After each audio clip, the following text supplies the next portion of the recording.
1.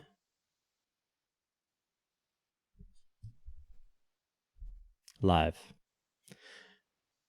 Hello, everybody. We are back with Christine.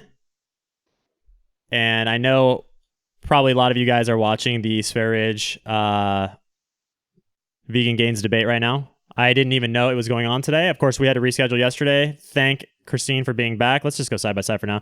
Thank Christine for being back again today. She's so gracious with her time. We had a malfunction yesterday. The entire power went out for the entire area. There's nothing I could do about keeping the stream alive. So we're back. We'll probably be on today for a bit and kind of finish off pick up where we started or left off yesterday. And like I said, the Vegan Gains Spare Ridge debate is going on right now. So what I'm thinking is we'll pop into that for about 10-15 minutes, let the chat sort of filter in, and we will just live commentate on what we're seeing here. And then from there, we can move on to our own thing if that's what you guys want to see. So I know that Zupi said, hey, anybody else watching this Spare Ridge Vegan Gains debate makes me want to kill myself. Okay. Well. Why is that? Yeah. Hold that, please. And we'll see. If they're just talking about studies, we're just going to move on right away, guys. We know that's just like sleep mode. We're bored of that stuff. So without further ado, let's do this. Yeah. Kids who get rickets Christine? Because they don't get vitamin D. You're over the studies too? For them to get it. The natural diet, which is for them to eat fish, meat, etc., is of course to eat animal foods because it's only found in animal fat. It's an animal hormone. A vegan diet is impossible in places where there is no sun. Okay, so vitamin D deficiency in these places is extraordinarily common in both vegan and meat-eating populations. So I don't know why you're singling out the vegan population. And there are these things called supplements. If you just go on Amazon, order vegan D3. So like I can just show you how easy it is. So go on Amazon, vegan D3. And then there you go, vegan D3, bioenhanced. It's made from a type of fungus lichen. You can get all the D3 you need. Can you absorb it? It's a pretty reliable source of D3 too, because you don't have to rely on eating specific types of animals, specific types of organs.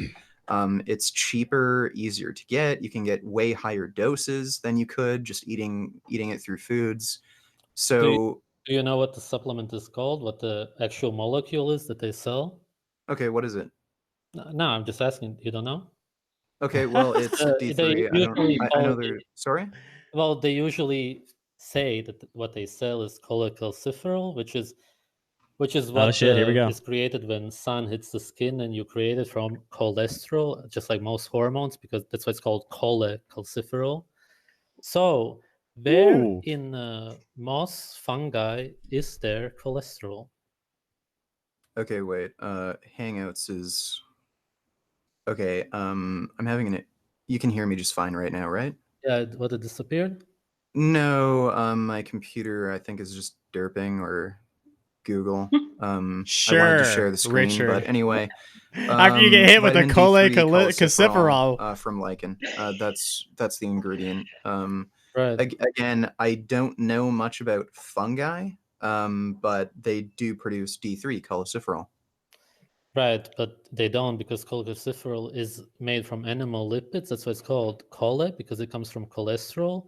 You just fell into a trap. You blindly appeal to authority, to black and white text. You have no idea what you're talking about. You're appealing to pharmaceutical companies. You don't give a shit about your subscribers who don't get any sunlight and who get sick on a vegan diet, who don't get this animal hormone because they eat a non-natural diet. This is better than I thought. Even though they should be eating animal fat. You have zero proof, because it can't even be.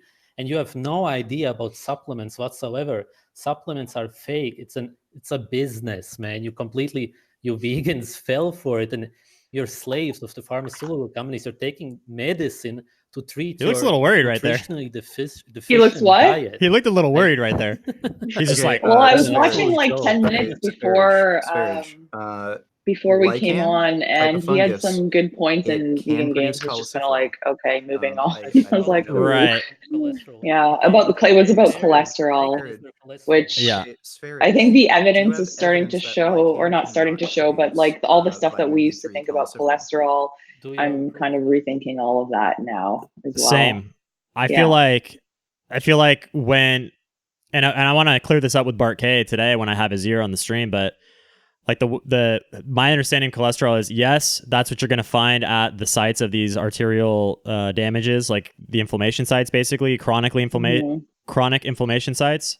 But the inflammation is not caused by the cholesterol itself. And yeah, it was kind of like that. Somebody said a metaphor about like seagulls at a dump, and saying that like the seagulls are causing the smell, when it's like, no, it's like the seagulls are a symptom of the decay. Like they didn't cause it. So it's kind of like that same argument. Well, I like, there's one that I like. It's like blaming firemen for being seen at the fire site. Like they're there to solve the problem. Just because you see firemen there, they're not the thing that's causing the problem, you know? They're there to help it out. Welcome everybody to the chat. We are doing round 2 with Christine today. We're just doing a little bit of live commentary on this Zveraj vegan gains debate. I didn't even know this was going on today. But you know, I'm sure some of you want to hear a bit about it, and this is kind of a fun live thing that we can do where we can also comment on it as well. Let's get back into it. The highest source of vitamin oh my D. God. It's an animal brain, and it's super yummy also. And this is what people eat in nature. This is where they get vitamin D. Let me just see if I can find an article on how lichen produce cholesterol. Give me one moment. Like egg yolks. It tastes like egg yolks. He's such a character. They're both characters. Yeah, they really are. I feel like Vegan Gains just likes debating. I know people that are like, I'm not calling him a narcissist, but I know this is like a very narcissistic trait that people have, where they almost like inflame you and get you pissed off at them just so that you will argue with them, and then they're like, oh, they feel like a sense of connection to you after that. You know, like it's like a reversal. It's like it's like an abused kids mentality. Like they grow up to basically get attention that way, where they like that's how they're certain that you care about them, is like they fucking piss you off first, and if you're even willing to engage in that, that's where they come from. Similar to what they want to sell. For example, I can give. Okay, so we'll give them a few more minutes. They're just going to go on about this vitamin D. We're just going to move on. Okay. One sec. Well, I mean, it is interesting, and I think you made a great point. It's vitamin E. Welcome to the chat, Tess and Tiana. Vitamin E supplements come from byproducts of the film industry. They want to make money of the stupid people to buy. Yeah, it is to buy vitamin E, because it's hard to know like who do you find more credible vitamin E? Who do I find more what? More credible. Okay, so when people are delivering information, I try to look past their character and look specifically at the information, because even a broken clock is right twice a day. So like these guys could be totally bullshit weirdo wackos in their own thing, but they could be delivering a good point. So, you know, whether there's I think they each have like parts of the truth, and it's just like this confusing mishmash of information and misinformation and motives and things, like all these different things feeding into what. Yes, I think they both enjoy their character. Christine? We lost Christine. We'll save her the Whoa. That was crazy. There we go. We got her back. Yeah, sorry, I don't know, my internet's not the greatest, I think. I keep getting kicked off. No worries. It's I feel like the router could be overheating or something. I'm up here in Canada, so, you know. There's no chance of that. It's like perfect. You actually have like the best Google Hangouts feed of anybody I've spoken to. And then and then it cuts out every like 10 minutes randomly. Yeah. Okay, so man, I just switched to your stream, Drew, from the Frank Tufano stream. So we got Frank going right now. We got Vegan Gains going right now. Okay. YouTube is lit. YouTube is just popping off. See, Sunday, everybody wants to get involved. It's Mother's Day. Just one of the things that vegans have no answer for. Okay, let's hear it out this point. And I think we can just get on with our lives. Okay, all right. As entertaining as these two gentlemen are. They are. Okay, so let's see.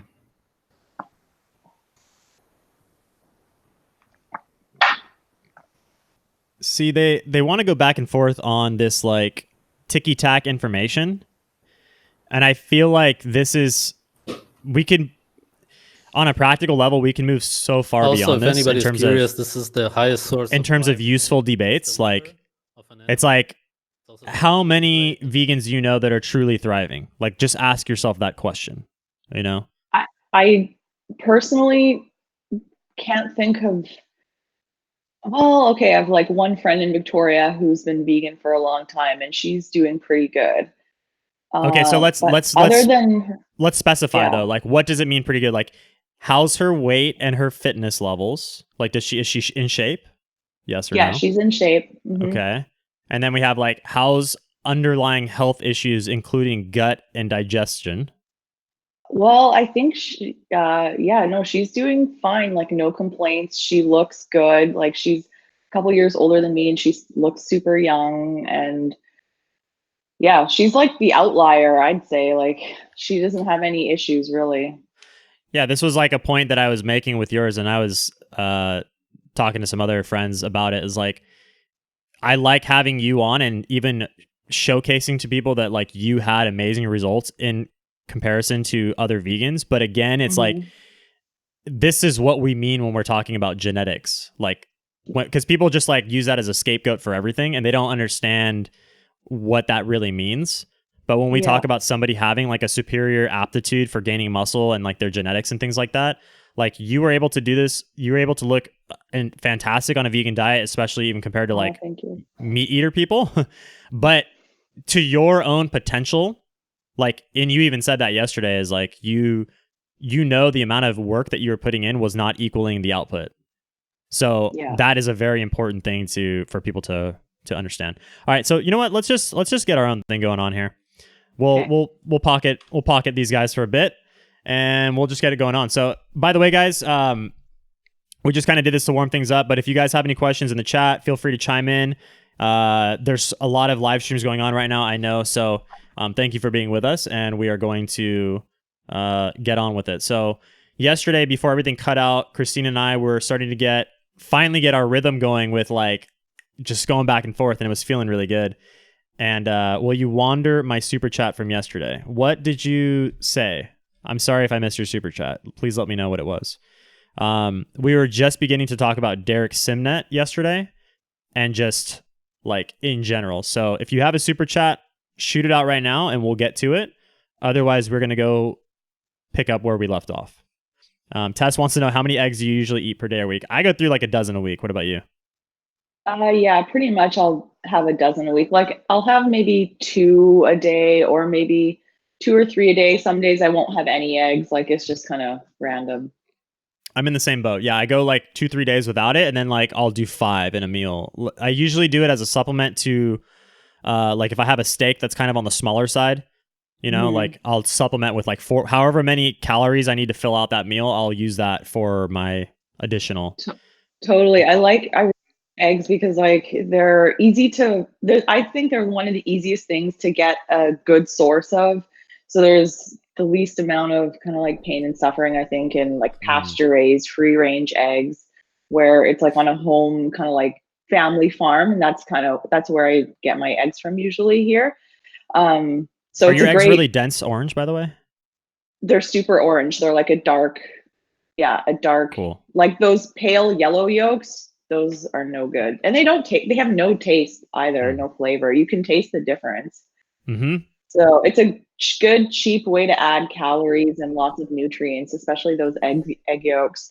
And it's funny because the a couple of weeks before I stopped being vegan, it was Easter last year, and I was visiting my parents. And um, up until this point, I've been like getting pretty strong egg cravings for the last couple of months, but I kept just being like, no, no, you're just bored of your diet or something, Christine. This is just like a mental thing. You're like, just, I wouldn't entertain it.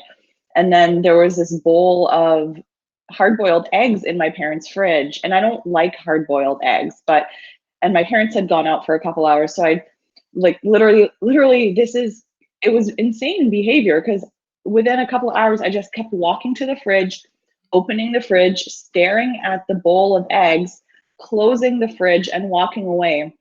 And after doing that about, I don't know, 5, 10 times maybe, I just realized like there's something going on here. This isn't normal behavior. And that's kind of when it started to just bit by bit sink in that this isn't just a craving. This is neurotic behavior that I'm not controlling. Very interesting. Very interesting. And another, so I caught a lot of comments yesterday also wanting to ask you what you are eating now. But before we get into that, I also want to ask you, so what a lot of vegans would say is you were craving those things because you weren't getting something in the vegan diet that you could have gotten either through supplementation or through eating like more calories, for instance. Like, was this at a time where you were calorie restricting perhaps? Like, I want to get to the bottom of like the potential, reasons for this as a vegan would want to know. No, I wasn't calorie restricting. I wasn't counting my calories. Like every now and then I'll go in and check how many calories I'm eating. And it's always between 2,000 and 3,000 on an average day. So it wasn't that. And I don't know what I was taking. B12, I was taking iron, I was taking magnesium, zinc, probiotics.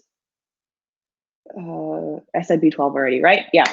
So I'm not really sure what I could have been missing because I was taking all the standard vegan recommended supplements, except for I wasn't taking an algae omega-3. I wasn't doing that. So were you doing any type of like omega-3 focused foods, chia seeds, flax seeds, or anything like that long term? Tons of chia and flax. Okay. Tons of it. Yeah. I feel like most people get at least some of it in because they're aware of that. Like that's been the recommendation from Gregor for so long. Like the homocysteine, I remember back in the day, it was basically B12 and omega-3 was like the recommendation. Yeah. So Dr. Gregor was my diet model for a couple of years. I read How Not to Die. So for the last couple of years of doing veganism, I was following the Daily Dozen. And so it wasn't like I was eating an unbalanced vegan diet. Like, yes, when I was fruitarian, we can say that may have been unbalanced. Right. But for the last couple of years, I was following the popular recommendations. Yeah, and when we lived together, you were eating like overnight oats. Like you were doing all the things. You were eating like the balanced berries with the overnight oats, with exactly, everything home cooked. Like we had no and option. You saw, like I wasn't restricting my calories when we lived together, right? No, not at all. Like we were doing protein pancakes, and like you brought all this new stuff into our house where like even Megan was like stoked to start cooking this stuff with you. And so, hey, welcome to the chat, Carnival. Andrew Abbott did say in the chat he's getting hella big and strong since eating all this meat. It's insane. Looks like I'm a roofer after a pump. That's awesome. I'm sure roofers are pretty jacked, actually. We have a lot of chat engagement today, which is cool. So where were we going with this? I had something I wanted to bring up. Okay, so kind of moving on from the egg thing, you weren't calorie restricting. There was no sign of like B12 or omega-3 deficiency in terms of like what you were consuming on the diet. So like you had the egg craving, and then did you eventually dive into those eggs, or did you just that was just I did. A note? Like three weeks later, I finally broke down because my health was so bad at this point. I had no energy. I was basically just feeling so weak, and I'd never felt like this before. I had no energy to even walk to the grocery store. And it was the day that I finally broke, I guess you could say, was one day I was feeling terrible, and my previous roommate, she had gone through this whole thing, and she had been vegan for a couple of years, and she left it because her deterioration was much more marked and rapid than mine. She lost so much of her hair, and her whole physical appearance actually changed. So when I first met her, she looked so much different. And then by the end of her veganism, she looked different. So she sat me down and said, basically, Christine, I think it's time for you to consider not being vegan anymore. And when she said that, it was kind of the last thing to click into place, and that kind of sinking realization that I couldn't deny anymore, especially because I kept thinking about that behavior that I had at my parents' house of walking to the fridge, looking at the eggs, closing the fridge door, and walking away. You're getting the signs. I kept thinking about that, and just when she said that, I knew she was right, and that's the day I ate eggs for the first time again. Yeah. I think eggs are phenomenal in terms of like their overall package. Like you get everything you need. It's like it's truly like a superfood in my opinion, especially if you get the really high quality stuff. Like it has everything that you could want to like heal yourself or, get that like meat package in. And that's why I understand when people are like, why not go vegetarian first? Because you could subsist on like a crazy amount of eggs. But when we get into the nitty gritty of the science of it all, like I don't believe that high fat and high carb in the same meal, even if they are whole foods, is the way to go. So I still think that there is some differentiation and health concerns with that. Just because you're eating, whole fruits and you're eating eggs at the same time, like that high carbohydrate and fat mixture is not going to be ideal for your arterial health. And I want to be as up to date on that knowledge as I can be, but that's my understanding right now. And I don't know if you've like had how you feel about that, because there's other people that are just like, just eat whole foods and you're fine, even if it's animal foods and whatever. So yeah, I've noticed food combining with certain things. Eggs, if I eat it with any kind of carbs, it'll cause a digestive nightmare. But if I just eat eggs with, fish or beef or something like that, it's fine. So I learned early on not to have a regular one, a breakfast with toast or fruit and eggs at the same time. It's not going to digest well. You just reminded me, remember back when you were still experimenting and you were like having some success and you were sending me pictures of your salmon and your and your broccoli and your whatever. Yeah. And I think you were at your parents' house at this time and they were like feeding you their food that they were cooking for lunch and dinner. And then I was like, but you were still having stomach cramps or something like that. And I said, try the beef and the food just by itself. And then like you reported back like that worked. Yes. So when I first stopped being vegan, I did try a bunch of things, and I also tried steak and beef, but for a long time, like I said, I would eat it with vegetables and it would cause like this stabbing pain. So more recently I decided to try again and just eat the beef with nothing else, either just beef or beef and eggs together, no vegetables, and it's been completely fine. So I'm not sure what it is about eating greens with steak for me, but I think it's oxalate. I think it is oxalate. Okay. There's been a lot of like recent presentations on oxalate and from high level people as well all over YouTube. They found that when you eat oxalate with calcium, they bind together and they create these like literally sharp crystals. And they're physical crystals that can actually like damage your gut lining and your arterial wall because they can actually pass through the gut barrier. So like this is a big reason for leaky gut in the first place. Oh, I was just gonna say, like, that sounds like it would cause leaky gut. Well, it's not one of those things that like you feel later on. Like it's an actual physical little creation of these little microcrystals that's just like jabbing you literally on the inside. That's what it feels like. Yeah, I am in the same boat. And I was drinking, so on top of that, I was doing milk with like heavy sides of kale and steak for my meals. And I was like, I'm getting it all. Like I got the dairy, and I was getting hell like, I was like, ow, like there's these little cramps going on. Not cramps, but like sharp pains, like literally little knives. Yeah. And so I cut out the kale and no issues at all since then. So we got, oh, sorry, go for it. I think for when you're healing your digestion, the best thing to do is kind of isolate food groups or food types and not combine things too much, because it's just too much for your body to handle at that point. I totally agree with that. You can at least make notes. Like we're not saying that this is going to happen to you. You're going to have these same issues that we had, and we don't want to placebo you into that, because we both want to be able to eat these foods too.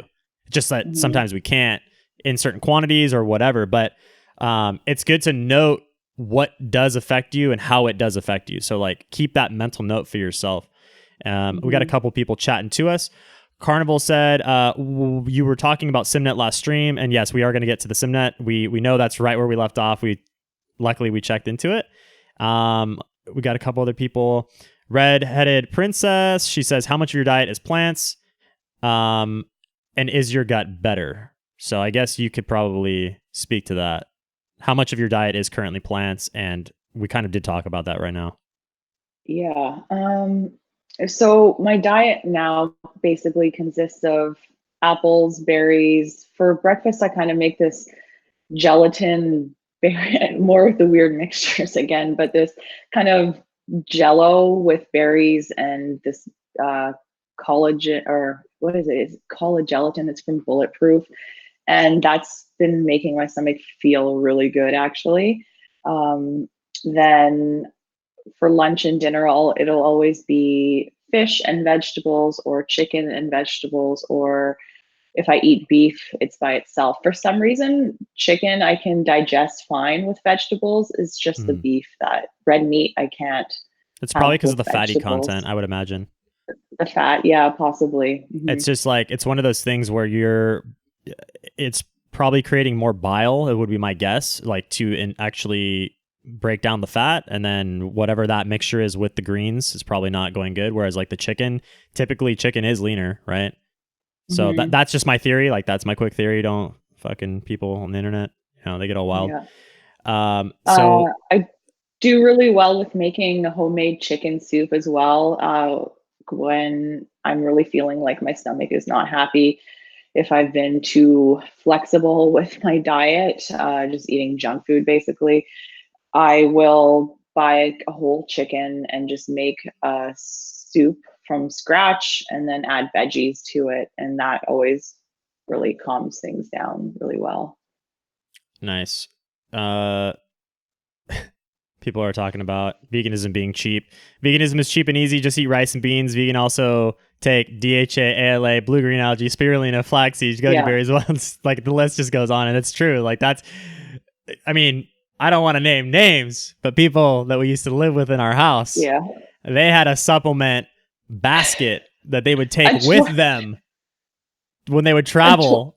And it was like a nightly 20-minute supplement routine. Oh yeah. Right? I can't wait. Yeah. That's going to be a funny It's a full-time job to get everything that you need on a vegan diet. If like, arguably it can be done, like some people do it, but the amount of planning and supplements and obsessing over nutrients and everything, it's a full-time job. So what would you say, like, give us a typical day, breakfast, lunch, and dinner, because people are curious what you're eating now. And then I guess, breakfast, lunch, and dinner, what would you say is like a typical day for you?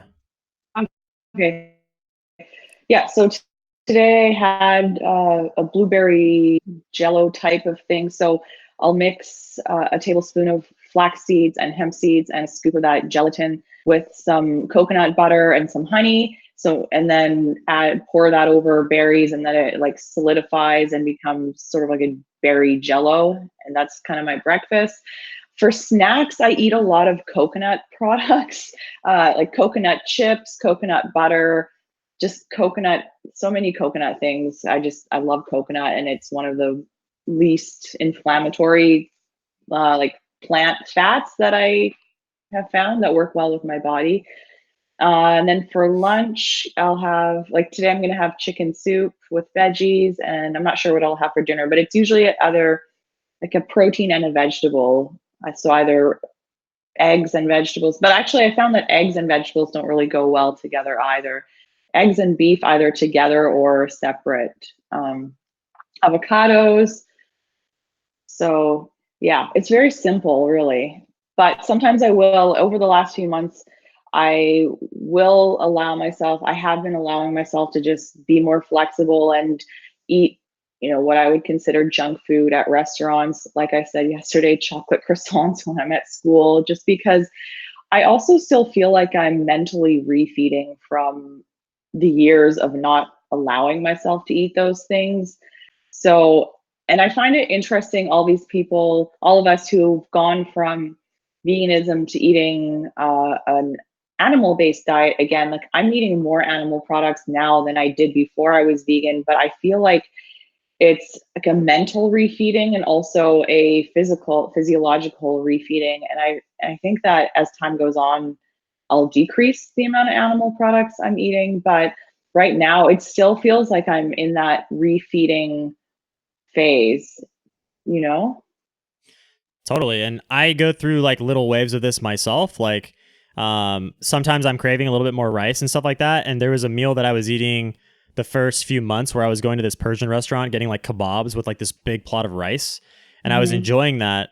And then now recently, like I think about that meal and it sounds good flavor wise, but I'm like, like I don't want that rice. So like for instance, yesterday I had two steaks. I had a steak for lunch and I had a steak for dinner. And I wanted that, which I found very interesting because it's very rare that I want to double up on steak. But I thought of every food combination that I could go get for dinner. And I was just like, let me just make another steak and just call it a day. And that's what I did. And then I had a chocolate bar for that. What, vegans? What kind of chocolate bar? It was just like a super basic, like Hershey's, like 200 calorie dark chocolate, like a very thin one, you know? And those are, I seem to do fine with that stuff. And I really enjoy that at like the end of the night, like a 200 calorie piece of like chocolate, because you're cutting all day, like you're cutting fat. I don't care what anybody says. Cutting when you're down to the lean body levels of like 10% or below, like your body needs, your brain, like you said, it's like a mental refeeding. Like you need that pick me up because your body's telling you, it's like, hey bro, we get it. You want the fucking abs, but we also want to survive and we don't know about all this aesthetic bullshit that you want to do. So it's screaming out for you. Hey, you're now into the nature's reserve. So we're not going to make this easy on you basically. Now I'm going to be looking forward to the time where I could just go right on back to eating a maintenance calorie level and I won't have to worry about this anymore because I was very satisfied when I was drinking tons of milk. I didn't have these cravings for like little carbs at the end of the night. You know what I mean? I was like already full. I was like, ugh, I don't need any more candy. Right. When are you finishing your cut? How much longer do you have on it? Well, I kind of learned my lesson this week because I was doing too much activity. I kind of got a little burnt out. Like I was even not super stoked to do my workouts. So I realized I went too far. Cause I was only losing like a pound every couple weeks, or not even a pound. I was actually like in perfect maintenance weight, but I was getting leaner. Like you could see my physique changing, the body recomposition, I guess you could call it. But I was just like, you know what? I need to actually get a little more aggressive with it. And I have lost about a pound or two of actual fat, and it's really showing in terms of the lean gains. But again, it's come at a cost of like energy and overall like comfort throughout the day. So, you know, I gave myself a few days to like eat maintenance and just like go with a little bit of chocolate here and there and just kind of get myself back into the positive mental state, because when you're pushing to 2, 3, 4 p.m. eating your first meal, like you are getting a little spacey, and I don't really love that feeling. And for it to be sustainable for me, I don't want to get into that area. I can't really function going to 2 or 3 without eating. It's like, don't get any work done in the morning if I try to do that. Yeah, I'd rather do 2 smaller meals if I'm going to be doing like the caloric restriction versus like just doing one really big meal. I know some people like doing that, but I can't eat enough in that one big meal to feel satisfied and to like take me through the day anyways. So I have to go really late into the day, and then to push that clock back to 4 or 5 p.m. I'm starting to get a little like, you know, dizzy basically, and it sucks. So I was going to ask you too, was there any time on a vegan diet that was good? Like I want to start providing sort of a well-balanced approach to my streams where when I'm speaking to a long-term vegan, I want to I want to get that portion of the diet, like this was working at this one time. Do you have any feeling about that? Like, was there any time where the stars were aligned and it was working for you? And let's like talk about that. Yeah, I mean, it was working for me for, I'd say, for the first 3-ish years. Even, I mean, that being said, in my mind, it was working for me. I didn't have my period for about 3 years. Not working And for you. That's not yeah, working. Right off the bat, we know not working. yeah. Okay. Well, but physically I felt fine. And I felt good about what I was doing. And at that time, I was kind of, I had been brainwashed as well by that kind of ideology about women and not having their periods, and it was okay, not really a big deal. And I realize how silly that sounds now, but at the time, I'm a bit of a naive, impressionable person, I'll be perfectly honest, and I have a wild imagination, and I get carried away with ideas that can be silly. So I bought into that whole, certain animals don't have their period or don't bleed. And yeah, I just bought into it's not that big of a deal if you don't have your period. So I didn't have my period, but I felt good. I was no longer constipated. I was just in a good mental state because I had this newfound passion for what I was doing. And I felt like it gave me sort of a life purpose, and to spread this idea of veganism, which I believed in so wholeheartedly. So I did feel good, even though I didn't have my period. But people can argue that I was over exercising, I was under eating, all of which was true at certain points. But still, it wasn't working for me completely. Well, what you said there brought me the other day I was talking to Charles CMC about the reverse placebo effect. It's something that vegans like to quote. They like to say that when vegans go on to try animal foods for the first time, they try salmon or eggs, they have like these epiphanies about how great it is. They have wet dreams when they go to sleep. All this stuff like floods their body, and they're saying it's a placebo effect. But I argue that the veganism in the first place was the placebo effect, making them think that it was actually working for them for so long. Yeah. And then when they go back to the animal foods, they're seeing the reality.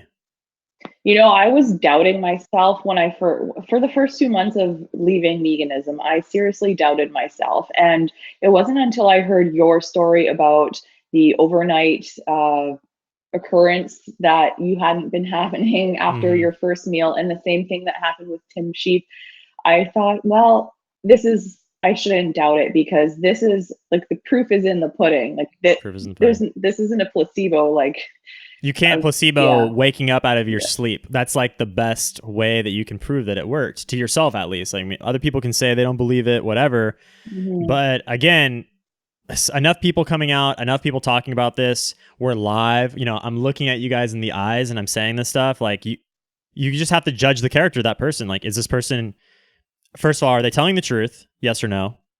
And are they somebody who could potentially be accurate with their information? Because there's a lot of truth tellers, but they're just kind of like not really fully mentally functional, and they could just be incorrect, right? Like they could be misremembering the situation. Welcome to the chat, Megan Elizabeth.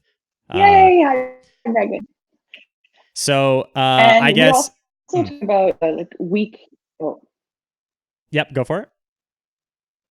We were also yesterday. We were talking about like genetic weaknesses and strengths, and like for me, my kind of like athleticism would be, I have, I guess, a genetic advantage there.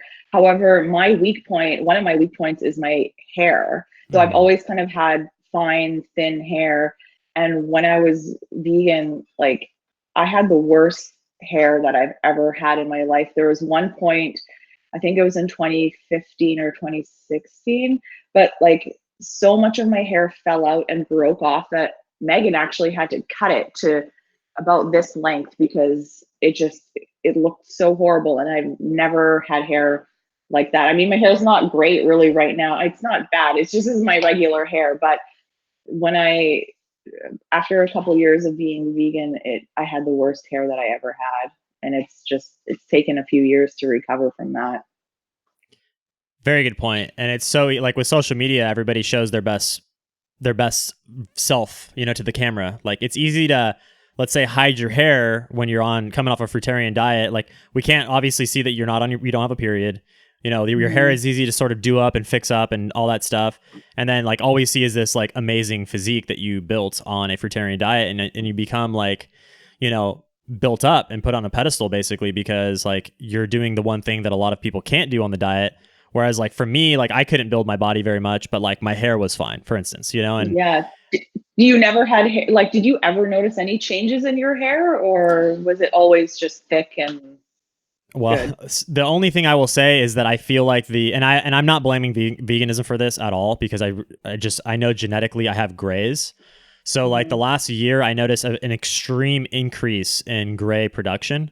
So like along with the bad skin, like for instance, when I first moved to Hawaii, I have pictures of this. Like I looked very youthful still, and I always looked very, very youthful throughout my 20s, partying hard, drinking alcohol, doing all this stuff that was like terrible for your body. But naturally, I was always kind of unless I was really trying to bulk up, I was always naturally kind of a light eater. So I was always like eating maintenance calories. I never struggled with weight. So I really wasn't like, in my opinion, I wasn't pre-aging myself or prematurely aging myself. But going into veganism, even up until the point I moved to Hawaii, I had my youthful face. So I was 31. I still look like, a baby. You look like a 17-year-old. Exactly. Yeah. And you know that. And then and my grays weren't, they were there, but they weren't like super pronounced. I could hide them. Basically, if I shaved my sides down, I could hide them. However, fast forwarding about a year, I mean, there's a specific line where I could draw the date, basically, where I started to look very much my age, at least while I was still vegan. I don't know if I've reversed it or whatever, but as a vegan, I looked very much my age, especially as my hair started growing out. I was doing like the man bun, but like you could see, like I had full on like grays down the side of my head. Like all these vegans are coming out and attacking me saying, you've aged so much since you started eating meat. No, guys. My last year as a vegan was like aging me 5 times faster than I've ever seen in my life. Like I was looking in the mirror like every morning, like, holy fuck, like what's going on here? I got to the point like I didn't enjoy really.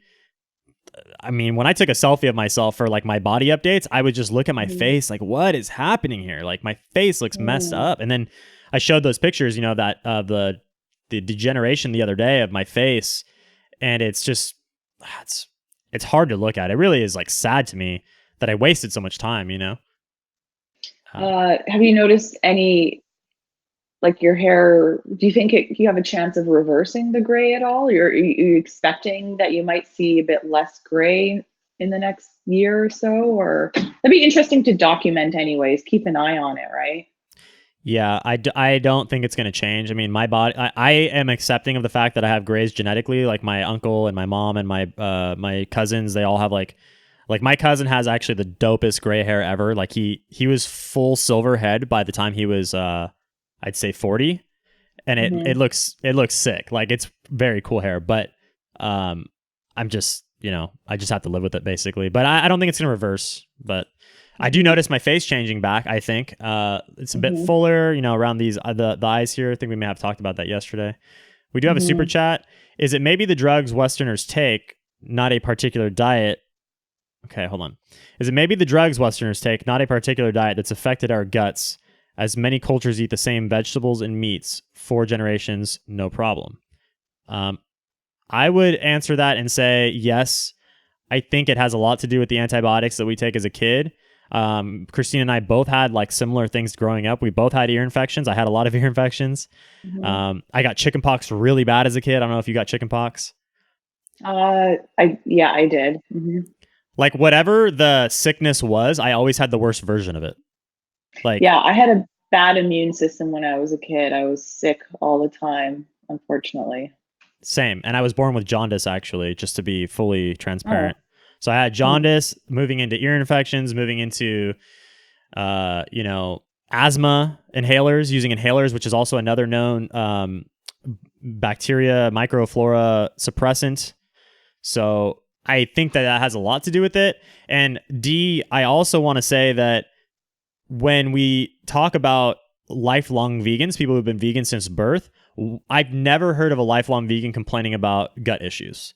So I want to be clear about this, and this is something I've been really studying. Like, for instance, Evan Rock did not have gut issues on a vegan diet. However, he still got malnourished on a vegan diet. So you last longer, but you still have the same symptoms long term from what I've seen. And like you look at like a Nina and Randa who've been vegan their whole life, but you look at the development of their bodies, for instance, their shoulders, their skin to me is not looking so hot at 25. It's just sorry, but they have the facial appearance of an older girl as far as their the quality of their skin, not their looks. Their looks, they look 16. But when you look at the quality of their skin and other markers, they look like they could be older. So like they're aging beyond the physical sort of like shell of their body. And then you look at their shoulders, they have very, very minimal muscle mass in their shoulders. They're like little stick figures when you really break it down. They have no curves around their hips. Other people have pointed this out. They got their periods very late in life, I think 18 or 19 years old. So there's some signs of like malnourishment in there, in my opinion, that is now being like covered in the public. And they are actually making videos sort of like refuting this stuff, but they can't. I mean, what can they really say? Like, that's not a normal thing to happen. So, So Megan, I haven't really examined Nina and Randa too closely, but yeah, they do appear to be kind of like that immature waif-like body type. Yes. But I mean, you could argue that that's just genetic. I can't really comment on Nina and Randa. Well, what I wanted to say though was like they don't complain about digestion though, and they think it's silly that people have these digestive issues. So I think if you're born into the vegan diet, you don't have digestive issues per se. Like you can do it without bloating and gas and all this stuff. Like you and I had issues with the constipation and diarrhea and all this stuff. But I feel like you're still going to get that long-term malnourishment either way. Yeah, like I'm really curious to see what happens to Ellen Fisher's kids, and I don't mean this like curious in a morbid way, because they seem really healthy. And when I met Elvis a couple times at the festival, and he was always the most sweet, agreeable, like gentle child, and just like the temperament of those kids is wonderful, right? And so I'm just wondering, I hope that everything is good for them, because they've been vegan since birth too, but I'm hoping that they're a good example of raising your kids vegan and how to do it right. But I am kind of like, I worried. hope they're okay in 10 years, I really hope they're okay. Well, I agree with you, and I've been around those kids multiple times, and they're just, they're great kids. They're beautiful little kids, and Sandy, the young one, is like an angel child, literally. Yeah. I mean, he's like special, but the efforts that I see the parents go through to make the diet palatable, balanced, well-rounded, whatever, is like far, far, far beyond what the average vegan would even be willing to do. Like, go back, guys, if you're curious, like go to Ellen Fisher's video, or it might even be on Andrew's channel, where they talk about making like raw coconut. They actually harvest, process coconuts into, do we have you? Okay. They harvest raw coconuts into actual coconut milk for their Thai curry that they make that night. So like, we're talking like a 3-hour process to make dinner. Yeah. Like that's so far beyond, Mm-hmm. Yeah. And not everybody has access to fresh coconuts like that. No. The coconuts you get from Thailand, in Canada, they're about $5 a pop, and they've been sprayed with chemicals. And I don't know about. Well, the vegans would say, well, everybody should be living in the tropics. That's where we originated. Why doesn't everybody just move there if you care about your optimal health? And we tried, bitches. We did it. It doesn't work. Yeah. So Garland Farm says, when you use the word vegan, you are rejecting science. Humans are mammals. Plant-eating mammals are foregut or hindgut fermenters and are called herbivores. Thank you, Garland Farms. And I do agree with you. In my opinion, the smoking gun of anti-vegan argument is hands down our biology, our physiology. When you look at the fermentation of the gut and the ability for the colon to do what it does, it is smoking gun shot right in the head. There's no arguing that for me. I mean, vegans are circumventing the system with supplements and the ability to send the right amount of food to them through airplane travel system. But I mean, in Hawaii, dumb pigs walk right up to the house because they're eating all the jabota kaba. I mean, I could throw a spear through my window sitting from my computer seat and I could take a pig down and I could feed the whole house for a month. Yeah. And thinking about what makes most sense to me now, I had I've been thinking about what am I supposed to be eating this whole time, since leaving veganism, what is the right diet? And it just makes the most sense for me to think about what my ancestors would have been eating for the last few thousand years. And my ancestors are from Northern Europe.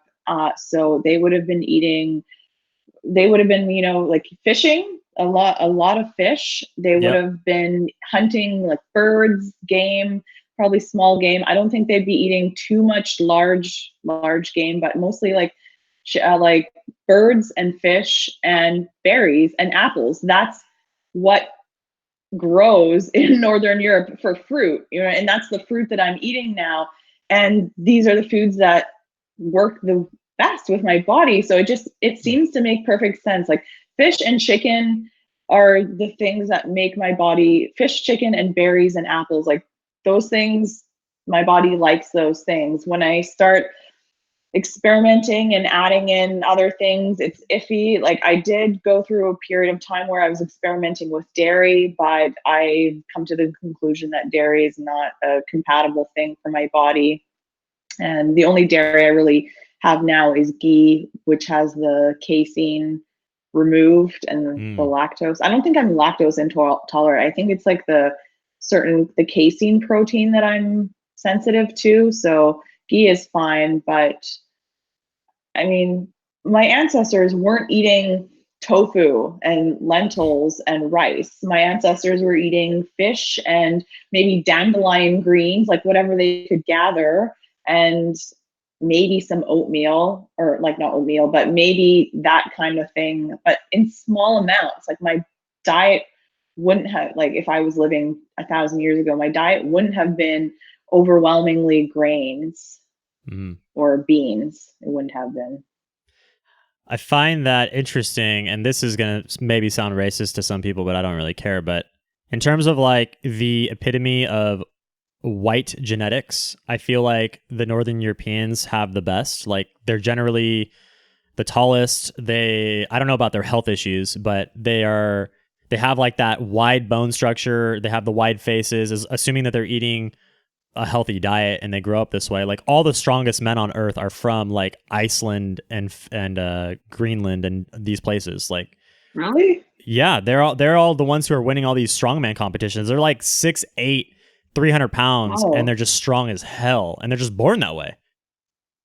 Oh wow. Yeah, I never really thought about that too much. I thought actually like Africans were the strongest and fastest, most athletic physically. They have other so that's why I said white genetics.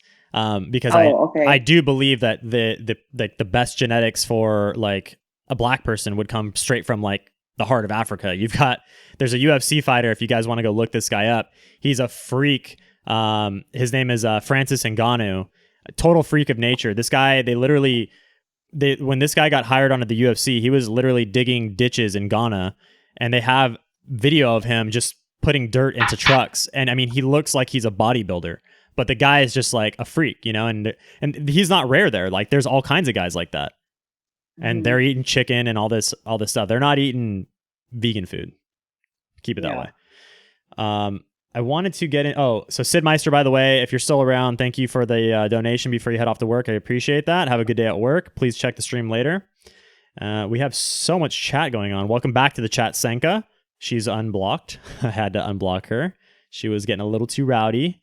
What was she saying? What did she do to deserve blocking? Well, there's some vegans that come through and I address them in the chat and we have like a little bit of back and forth dialogue. I'm live and they're in the chat. But when I see them like just spamming the chat with like vegan sayings and stuff like that, it just becomes cumbersome. And I don't want the chat to become that type of a thing. So I want the chat to be something I can actually read and keep up with rather than just like some spam. I mean, if there was 1,000 people in there, obviously we're not going to be able to do that, but they're definitely making it a problem. Let's go back to talking about examples of people who are like doing well. So we're going to talk about Derrick. And then I was thinking, are there any long-term female vegans that we can think of that are doing well? Besides the lifelong vegans, Nina and Randa, which I don't think that they're doing well. I think that they're a little bit underweight and a little bit malnourished. They have no signs of athleticism or anything to like prove that they're doing well, other than just being a long-term vegan and they're alive. I feel like people. Oh, sorry, go ahead. Yeah. I was just like thinking like maybe Angie from Happy Healthy Vegan. In my opinion, she's a little bit overweight. I'm sorry. And she even said like, well, that can happen anyway, but Ryan defended her the other day and he was like, well, she's like very busy and she's doing this and she's doing that. So like she has the energy, it seems, but you know, in terms of like fitness or whatever, like, again, like I don't think when I look at somebody who's like a shining star, you have to have all the boxes checked. I don't think Freely is doing well. And somebody posted up Annette Larkins. Annette Larkins, guys, we don't know anything about this woman. She's been on the news one time. She doesn't have a YouTube channel. She doesn't have a social media. She doesn't share anything about herself. You know, she doesn't look like she's skinny. She doesn't have any athleticism, whatever, you know, like we don't know anything about her. Ann Osborne. Yeah, right. So as far as females go, I don't know. I don't have any long-term examples. I would need somebody 5+ years that is doing really well, that has athleticism, that has like good health, that doesn't have any teeth issues. You know, there was actually one woman that I used to follow. Her name was Vegan Fitness Model. Maybe I'll just pull her up on Instagram and see how she's doing. She had the results. Like she had the results that I was kind of aiming for with the physique. And I don't know, she must have amazing genetics. But let me see if I can pull her up. Vegan Fitness Model. I think is she blonde with like a tattoo on her wrist? Let me just see. Oh wait, no, this is a different one. Yeah, this girl looks amazing for sure. The Vegan Fitness Model, but there was another one. Let's pull her up so people can see her name. So, I think it was Vegan Bikini competitor, vegan compete, vegan. Bikini. Garland Farms wanted to point out that Christine's theory that her ancestors were eating only small game is going out of her way to ignore the mountain of large flint spearheads that have been recovered, along with all ancient hieroglyphs. Okay. Like I said, I'm not an expert on this and I could totally be wrong. So you can prove me wrong. I did want to bring something up regarding that because I find that interesting. Like a lot of vegans will be like, if you saw a cow in nature, you wouldn't want to kill that, or you wouldn't want to eat bloody raw meat. I'm like, this is cultural. You know, when we look at the Northern Europeans, they're killing whales every season and they don't give a shit about the whales and the dolphins. Like they bring all those whales into the harbor and everybody else across the world thinks it's the worst thing in the world. But these guys have been doing this for thousands of years. You know what I mean? Where they're doing that in like Norway and Sweden? I haven't heard of that. I thought it was the Japanese who were doing that. No. This is a whale killing. Let's see here. Whale. Yeah. I don't know. I'll have to pull that up in a second. Give me a second. Whale killing. I don't want to pull something crazy up online. Whale killing. Icelandic whalers just killed a blue whale. So they kill like thousands in the summertime, I believe. Mass slaughter of pilot whales in the Faroe Islands. Yeah, so this is like I'll pull this picture up here. This is what I'm talking about here. They have this massive hunt of whales that they massacre, and then they basically just, they feed the whole, the whole area. Hard to I look guess. at, though. It's very hard to look at. But again, you know, this is like a pastime of these people, so they don't have the same reaction to it that me and you would have. You know what I mean? Mm-hmm. And it this is this is what they've been doing for hundreds of years, and right. They live in Iceland. They can't grow. I mean, their summer is 3 months long. Right. Like, look at that. I mean, wow. The water's blood, you know, it's, and this is something that I'm sure these people from child to old person, to woman, to kid is excited about this. You know what I mean? I'm sure there's maybe one or two outliers that think it's disgusting or whatever, that are, you know, super westernized or whatever, but that's just the reality of the situation. Oh, Vegan Athlete. Susan Elizabeth Turner says, you may want to check out Vegan Athlete, Jake Mace. I actually do know about Jake Mace, and I think he is fit, although I do think his fitness has declined a little bit in years. I'm not saying it's due to the vegan diet, but maybe he stopped working out or whatever. But again, we were talking about women.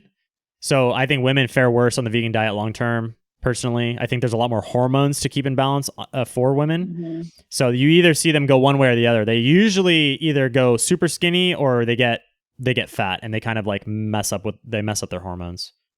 It has a lot to do with their period. I know women who've corrected their period issues within 3 weeks of going back to animal foods that couldn't have a period for 5 years. Wow, that's a long time. Yep. And yeah, Jake Mace. I mean, I say this respectfully, like, we don't know what these people are doing. I'm not saying he's cheating on the vegan diet, but when you've got somebody who looks ripped, who's very athletic, who has a lot of energy, that looks young for their age, I really question if they are doing that 100% naturally. Like, you know, to take some TRT in your 40s is not a big deal. You could easily go to your doctor, get that stuff. I'm not saying that's what he's doing. I'm just saying, when we look at the wide audience of people, what is the average result? You know, you could fall on that end of the bell curve and be doing it naturally, but it's very rare, you know? And I also want to make the point, for every guy like him that is doing extremely well on the vegan diet long term and getting those results, there's somebody on the other end that couldn't do it at all. Like, they failed miserably on the vegan diet. And then there's people like me and Christine who had mediocre results for years on the vegan diet, and that's the majority of people. Somebody said when I was vegan, I had quite a few friends who had previously, before I met them, gone through a vegan phase, and I just felt confused and frustrated. I definitely thought, oh, they were doing something wrong, but they would always explain to me, like, no, I really wanted to do it. I tried my hardest, and I didn't feel good. I had this and that happening, and I always discounted it. When I was vegan, I thought, oh no, like, deep down they just wanted to eat eggs, or deep down they just wanted to eat chicken. They're just making excuses. I honestly felt that way, but now I can understand what they were talking about. I had the same thing. I put the blame on them, and I had a text exchange with Brighton Fuller actually yesterday on her channel, because she talked about, she's a, by the way, if you guys see Brighton Fuller on the channel, go check out her channel. Amazing vegan story that's unfolding right now. She is a 5'10" woman that was pretty much a raw vegan for the majority of her 9 to 10 year vegan journey. She just shared yesterday on her video that she like had all the bad stuff, like the cavities. She's unfortunately, she's very skinny right now, and she's recovering from all of that, like extremely skinny for her size. But she said that she went and she had like a steak at a restaurant yesterday with her friends, and she didn't know like how to even order it. She just felt real dumb. But I told her, like, it's a gift to be able to go to a restaurant and order like a $50 ribeye steak or something like that. Like, it feels good to get that really high quality steak in and enjoy that with, like, in the company of your friends and family. And there's just like something very nourishing about it, and like leaving the restaurant feeling very satisfied, which don't get me wrong, I've had tons of good tasting vegan food, but I call it an eyegasm. There's no vegan food that gives you an eyegasm, which is like when you take that bite of fatty steak and your eyes are like, oh, and you just have that like, oh, that fatty bite. You know what I'm talking about? That does not exist with vegan food. You're not going to eat beans and rice and have that response. You're not going to get an eyegasm. True. Yeah, it's true. Hey, Drew, can you Yes. give me 3 minutes? I just need Yes. to pop out and go to the restroom, and I'll Go be for right it. back. I got it. Okay, I'll answer beautiful. some chat stuff here. So, Okay, Okay. right back. okay, guys. So, JG Lee, hey, thank you for the $5 donation. Thanks, Drew, for having Christine on. She is great. Yes, we had a part 1 yesterday, by the way. I don't know if you caught that. Today we are going round 2, and we've been going for about an hour. Meat's disgusting. Sherry. Shame on you, Sherry. Meat is delicious. Sherry, I'm going to tie you to a chair, and I'm going to cook a steak right in front of you and season it up the way that I like. You're going to smell those juices forming on the top of the steak, and I guarantee you, your meat-eating genes are going to take over, and your mouth will salivate. There's nothing you can do to stop it. There's nothing you can do. Megan Elizabeth says, I don't think Lilikoi is a great example of mental health. She seems pretty depressed and cynical, which makes me question their overall health. I agree. Very low energy, very cynical, depressive in her take of the world. And she bugs me just on a personal level for coming across as like nutritionally authoritative when she doesn't even have amazing results herself. And if you guys want to see more on her, go to Vegan Deterioration's channel. She has a whole video on Lilikoi talking about her physical degeneration over the past 4 years. And you notice, let me bring Christine back on because she's here. You notice there hasn't been a single response video from a vegan who has been covered on Vegan Deterioration's channel talking about their physical facial deteriorations. Not one response from any of them. Not one. It's fucking crickets. Because they know they cannot argue what's happened. Mick the Vegan looks... You know what? I'm going to pull up... You guys want to see Mick the Vegan? This will be a good video for us to watch. Give me a second here. I'm going to pull this up. Mick the Vegan looks like a psychopath with Brian Turner. On Brian Turner's latest video, he actually shows a clip from the Vegan Veg Fest where Mick the Vegan's on the panel. And Mick the Vegan looks over at him and he looks like he's a ghost. Like... Brian Turner still looks really good, though. He looks fantastic. Yeah. He looks fantastic. I can't put a finger on where or how Brian Turner will fail. I can only say that he takes a lot of supplements and not steroids. I'm not saying steroids. I'm just saying supplementation. He eats not whole food. He doesn't have the best diet. Like this video I'm watching, they're literally eating like Thai food and sushi rolls. Like this is garbage. Delicious it's just rice. garbage. Delicious garbage, of course. Yeah. Grant Claus. Hey, thank you for tuning in, Grant.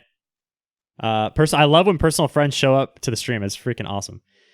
So Lilikoi did a video. Yes, Vegan Deterioration's in the chat. Holler at us. Lilikoi did respond to the video. Really? If you can post that up, I would actually like to watch that.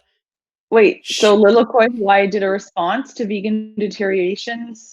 Yes. She said her grandfather has the same sunken eyes, so that's why she got them. What? Okay, then why didn't she have those eyes 4 years ago when she was a younger term vegan? Okay, so I'm going to show the clip with Mick the Vegan. 4 o'clock, you're going to be on the social media panel, so I was able to talk, which has a good public speaker. You need to be doing just, that for Cammy. Sure. Definitely, everyone was saying that too. Everyone's like, he's I wanted to good. see... Yeah, Bobby came up and was like hyping me up. Yeah. When they're sitting there. There's a clip.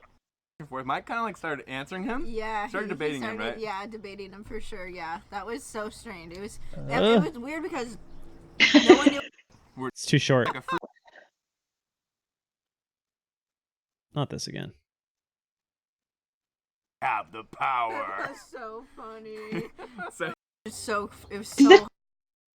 Just weird to all of a sudden with so many people like rapidly their appearance rapidly changing all of a sudden. So many people. Right. Exactly. And it's like documentable basically and repeatable. And yes, there's some people who show good results, and that's what's throwing off the whole thing. You know, that's like what trips people up because they're like, well, what about this guy? And it's like, well, what about the 10 people you know in real life that are not getting the good results? Like, why do people ignore the people around them that are not getting good results? I don't understand that. And they themselves are not getting good results. So that's what I also don't understand. Like, why don't people trust their gut. Man, where's this clip? They don't trust their gut because the science. ideology is too enticing and it's too appealing. They want it to be real. We all want to do the best for the planet and for the animals. We want to do the best, and so it's a very appealing thing to latch onto, and that's why. Yes, I agree with you. There's the clip is right around this area. Basically, Mick is sitting down and he's like looking over at Brian Turner and he's like that's how his eyes look at him. He's like, and he's all like sucked out.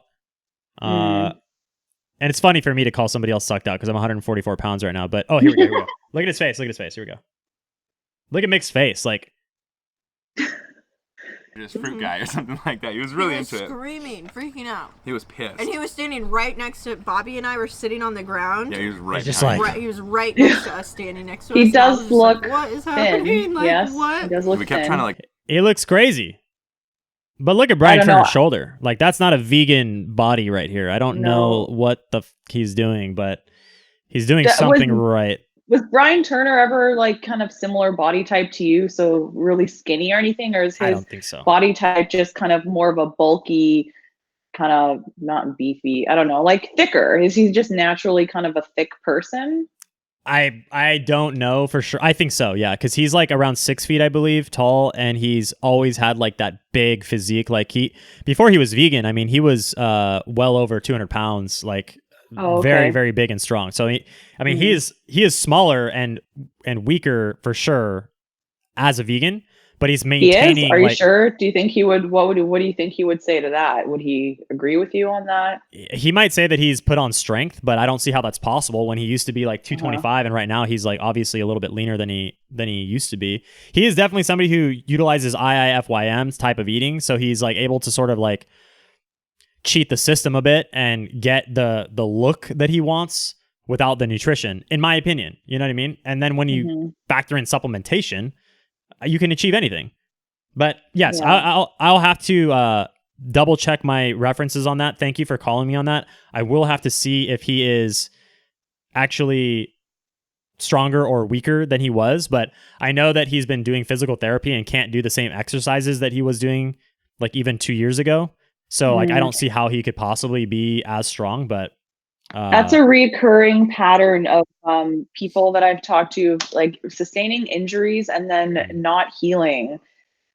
Same thing for me. I had that back injury. It's taken a year to finally get better. And so many people that I've talked to just kept saying that they would injure themselves and then not recover. And then after changing their diet, their recovery is so much faster. 100%. I have said this before too. I feel like vegans are misinterpreting recovery with muscle mass differently than actual injury recovery, because when it comes to breaking down muscle mass, like in the midst of a workout, and you can probably chime in on this, is when you are working out hard and you get to the point of like near failure in terms of like your reps, there gets to a point where like it's very difficult to do more reps, but you can squeeze them out, and you should squeeze them out to get maximum gains. But as a vegan, I couldn't squeeze those last reps out. I felt like as soon as the going got tough, like my vegan body just quit. I couldn't get those, but simultaneously, it felt like I was recovering from those workouts quickly because I didn't really feel like I even got a workout in the first place. Like I specifically remember being later in the day being like, I don't even like, there was no like soreness or tiredness to the physique at the end of the day or the next morning because I couldn't push that hard. Yeah, and you can push more now, yeah? Oh, yeah. Like I feel at the end of the day, I know that I worked out earlier. I'm like, whew, like if I flex a little bit, I'm like, ooh, that muscle is tired. Yeah. It's funny because when we were in Hawaii, I remember we discussed at length your results or, your frustration with your lack of progress. And at that point, I thought it was because your workouts were wrong. I just thought you're not working out enough. You're just doing, 30 minutes of ring calisthenics 5 times a week. And I was like, Drew, you got to go to the gym and lift weights. This is why you're not getting results. So it's totally mind-boggling to me now that you're getting such different results doing the same freaking workout. So I was wrong. I was wrong that what you needed was to go to the gym and lift heavy, because I just kept thinking like, no, Drew, that's why that doing a few body weight exercises is not going to do anything for you. You need to go lift. But I I thought was that for wrong. so long too, and it wasn't until I started like looking into the guys who have better results than I had going to the gym that I was like, okay, maybe there's something to this body weight calisthenic stuff. But yeah, it was the food. I mean, it really was the food. In the last 4.5 months or so, the progress that I've seen completely destroys the progress that I made in Hawaii, for instance. You know, doing the same exact workouts. I had rings in Hawaii. I did the same exact stuff. Yeah. The only difference, like I said, guys, is I am doing a little bit of isolated shoulder work, but it doesn't matter because I was doing some shoulder work in Hawaii. I was still doing body weight, like pike presses, which should have worked out this front delt area. And I just had no development there. Like, go look at my video where I talk about vegans needing more protein. I weighed like 139 pounds in that video. And I had already been working out for 6 months straight, like consistently. And I only gained like 4 pounds. I was eating as much food as I could. I was on protein powder at that time. And my body, it looks cut, but it's so thin and like not powerful looking that there's just no density whatsoever to the frame, you know? Yeah. And right now I only weigh 4 more pounds than that. You what? Sorry, weigh. I only weigh 4 to 5 pounds more right now than I did in that video. And I'm not taking protein powder. Yeah. No. And I'm Huge cutting. difference. Jesus. Yeah. You're cutting. Crazy. Yeah. It's sad. You know, like I really wish it worked. I wish we weren't having this discussion because it would be so much better if we could just, if it were true that it was healthier and better for the environment and all that stuff. But man. So Kel Lee says Brian Turner's girlfriend is also vegan, and she seems they're both nice fucking people. I hate talking shit on nice people because I'm sure I'm going to meet them in real life very soon, and I don't want to have some bad blood between us. But when I have to be objective here, I look at his girlfriend, and she has openly discussed her mental health issues, a bit of depression. Okay? Don't shoot me. A bit of depression. And she seems to struggle with her weight, in my opinion. So, well, the mental health stuff, I'm a little bit familiar with a bit of her backstory. I watched a couple of her videos on having borderline personality disorder. Okay. And so that's been something that's been with her forever. So I definitely don't think we can blame the vegan diet on her mental health issues. As for the weight loss, I'm not sure. Has she said that she's tried to lose weight or? I thought she was going to the gym, and I mean, she's eating. I just kind of assumed that when you're a bodybuilder dude like Brian Turn, you're living with your girlfriend like this, that you have a similar lifestyle. Maybe that's just me, and like I'm wrong about this. Maybe she's just like absolutely like fuck it, I don't care. I don't care at all about monitoring my weight or anything like that. But I would imagine that she's at least trying that. And when that's the thing though, vegans will sell prospective vegans on the weight loss and all these benefits of the vegan diet as if it was like a guarantee. Like, just eat plants and everything in your body will just balance out. Like, if anything, that's what I got on the carnivore diet. I didn't get that on the vegan diet. Like, all the promises that were made on the vegan diet, I never got any of them. I got that on the carnivore diet, though. The promises made on the carnivore diet are pretty accurate. Yeah. Well, I don't remember what promises were made and what promises were kept. Good digestion? Good digestion on the vegan diet?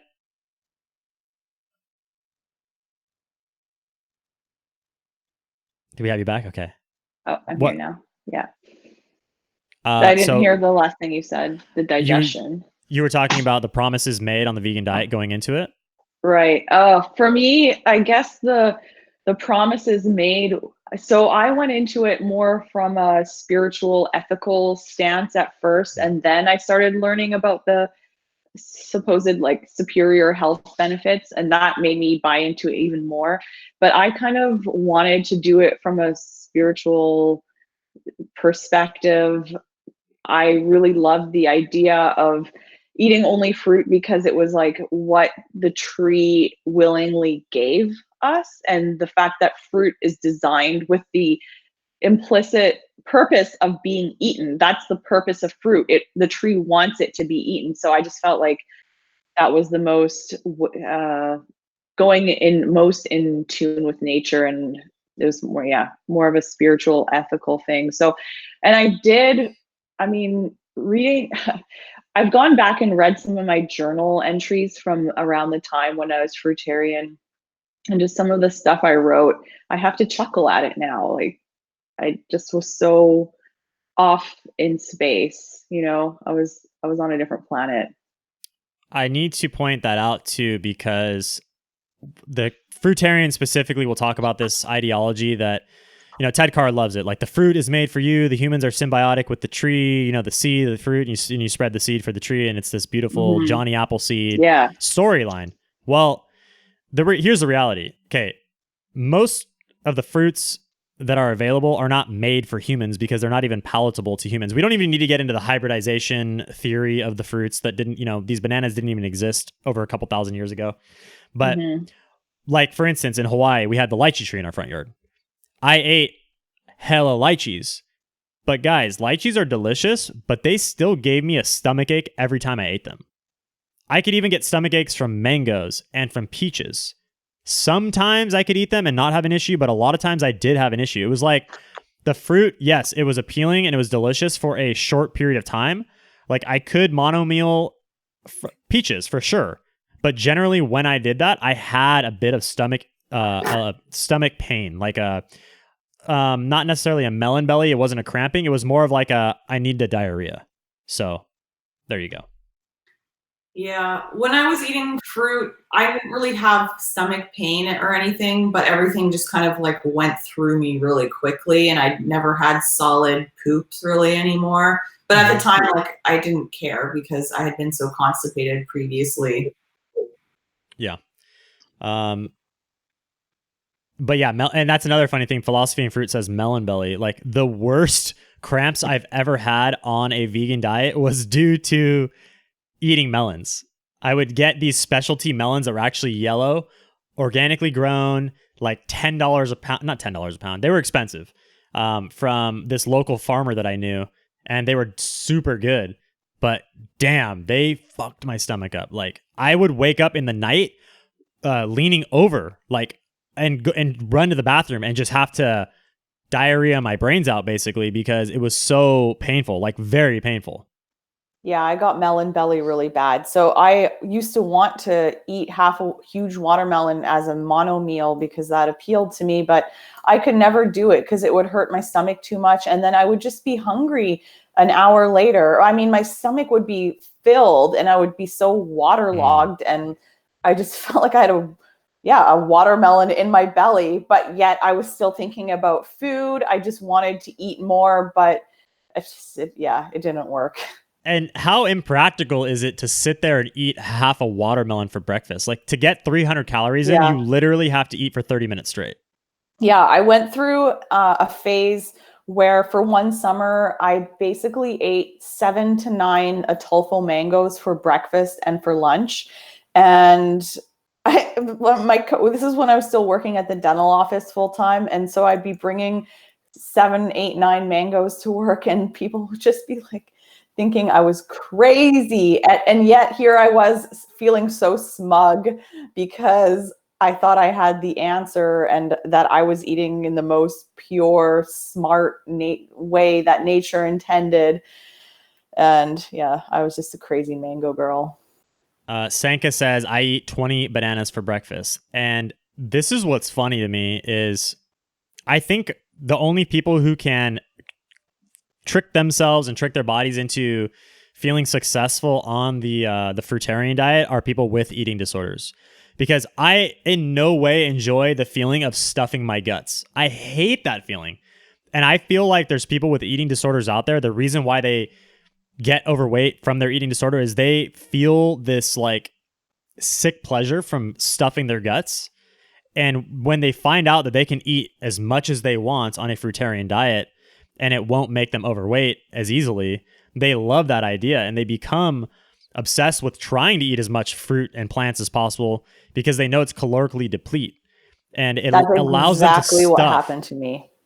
Okay. Exactly. I have always been someone who has enjoyed food a lot, and I've been someone who has kind of stress eaten. You know, like when I'm stressed out, I will use I'm the opposite, food by the way.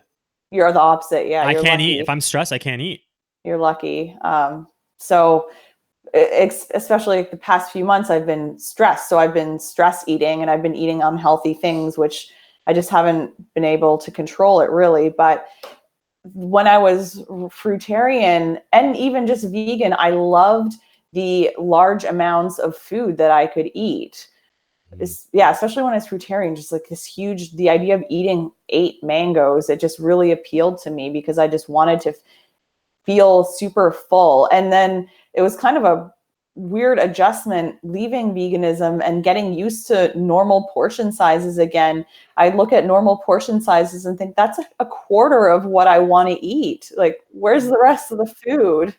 And then for a while I would still overeat and then just feel extremely full and uncomfortable, because when you're eating non-vegan food, it's even denser. When you're eating, say, if you overeat on meat versus overeat on fruit or rice, the effects are going to be a lot worse. When like you're going to feel worse. It's hard to though. That's my experience. I don't know about you, but when I get to the point of being full on meat, like there is a satiation point where I'm like, it goes from one bite being delicious to the next bite being like, this might be gross.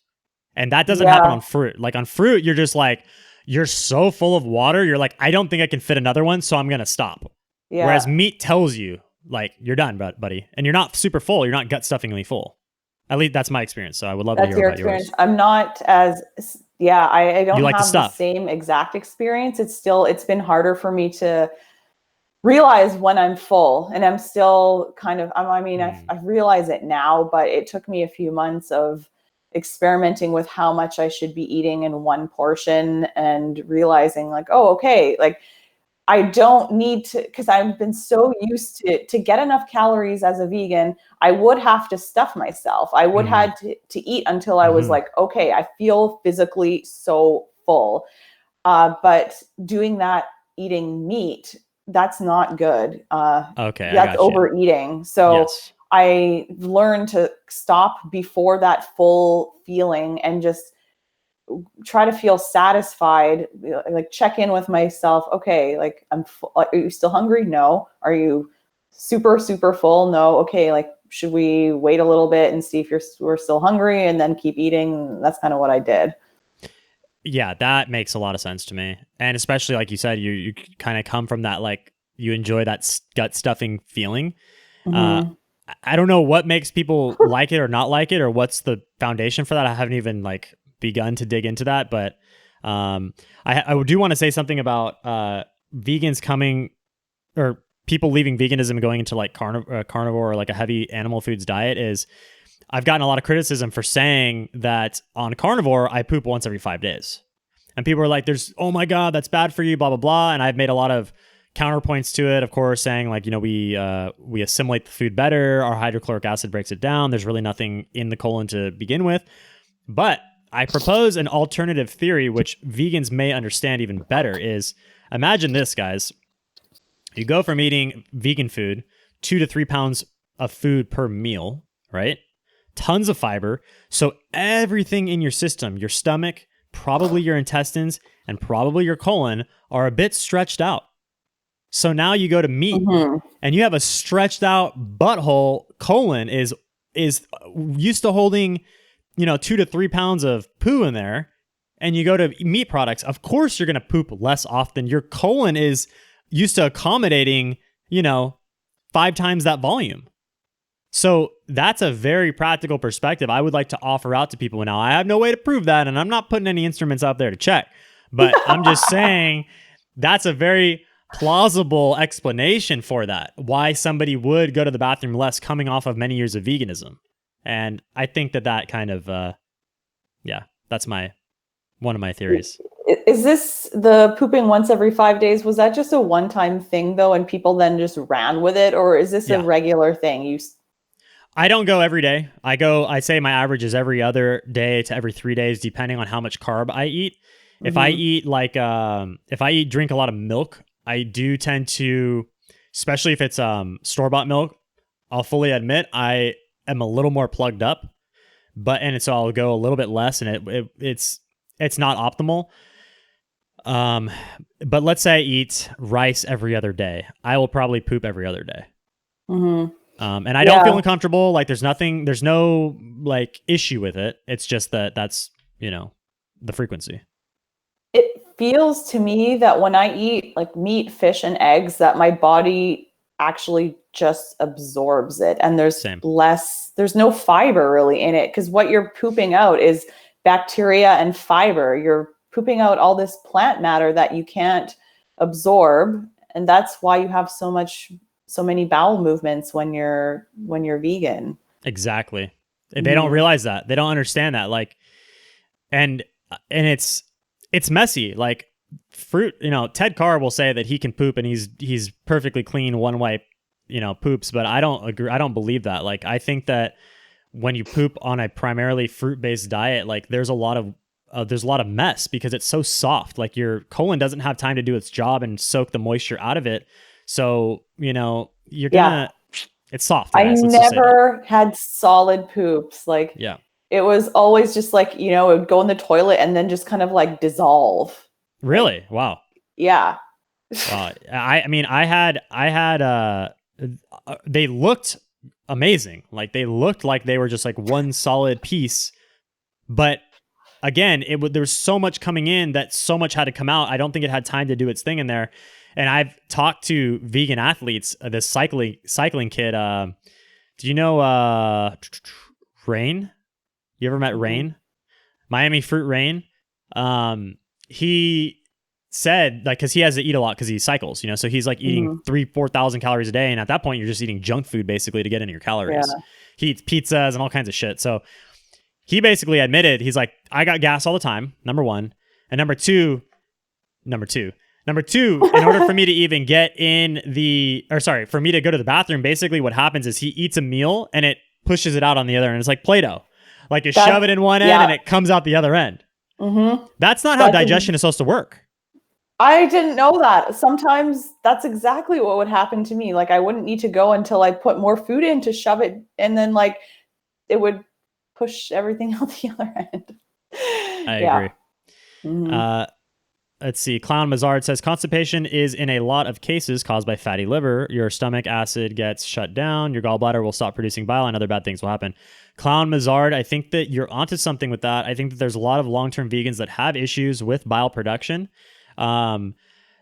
Several people have been contacting me in my DMs talking about going back to animal foods because they feel malnourished in one way or another, and they do want to get off like the long-term fruit diets that they're on or long-term vegan diets that they're on. And the people who have gone like 7-8 years, they're having issues coming back. The people who've gone 4 or 5 years, it's like we listened to our bodies at the 4 or 5 year mark and said things are busted. Let me fix this, and we could like transition back pretty easily, I think. But the people who've gone 8-10 years, they're having issues, and I'm not saying it's not reversible, but there seems to be a trend here. What kind of issues are they having?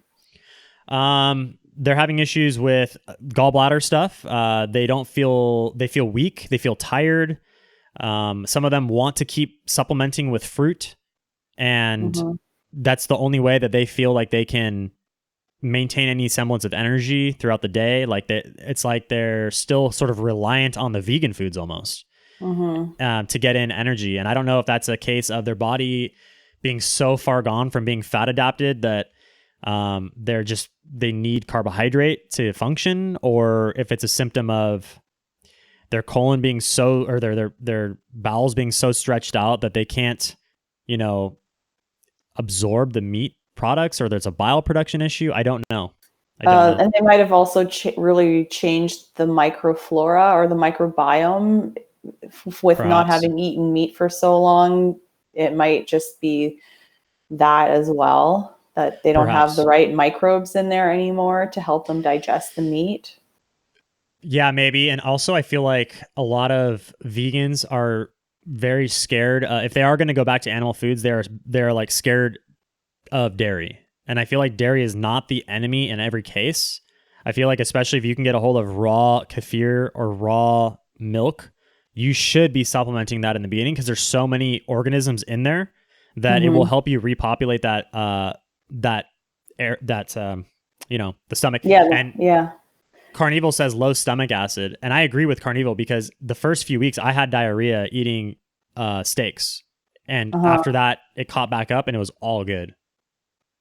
Yeah. I wish I had access to raw dairy. I would like to try it just to try it, but the store-bought dairy, like pasteurized store-bought dairy, is not good for me. Do you know? Yeah, I agree. I have issues with store-bought, just like your standard milk as well.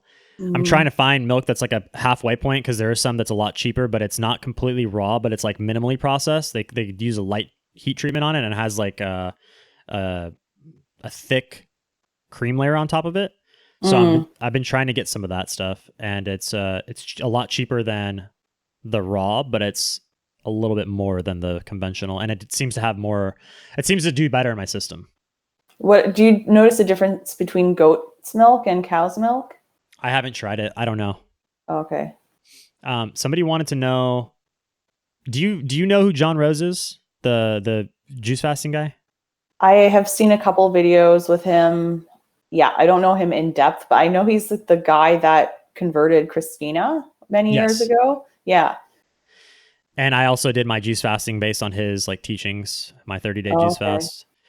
I was just wondering like if you knew, because people were asking like if I think he's degenerating on his fruit diet because he's been like raw vegan basically for, I don't know, 20 years or something. How old is he? He's in his 60s, like 65 or something. Okay, well, I haven't looked at him recently, but when I did see him, I thought he looked pretty good.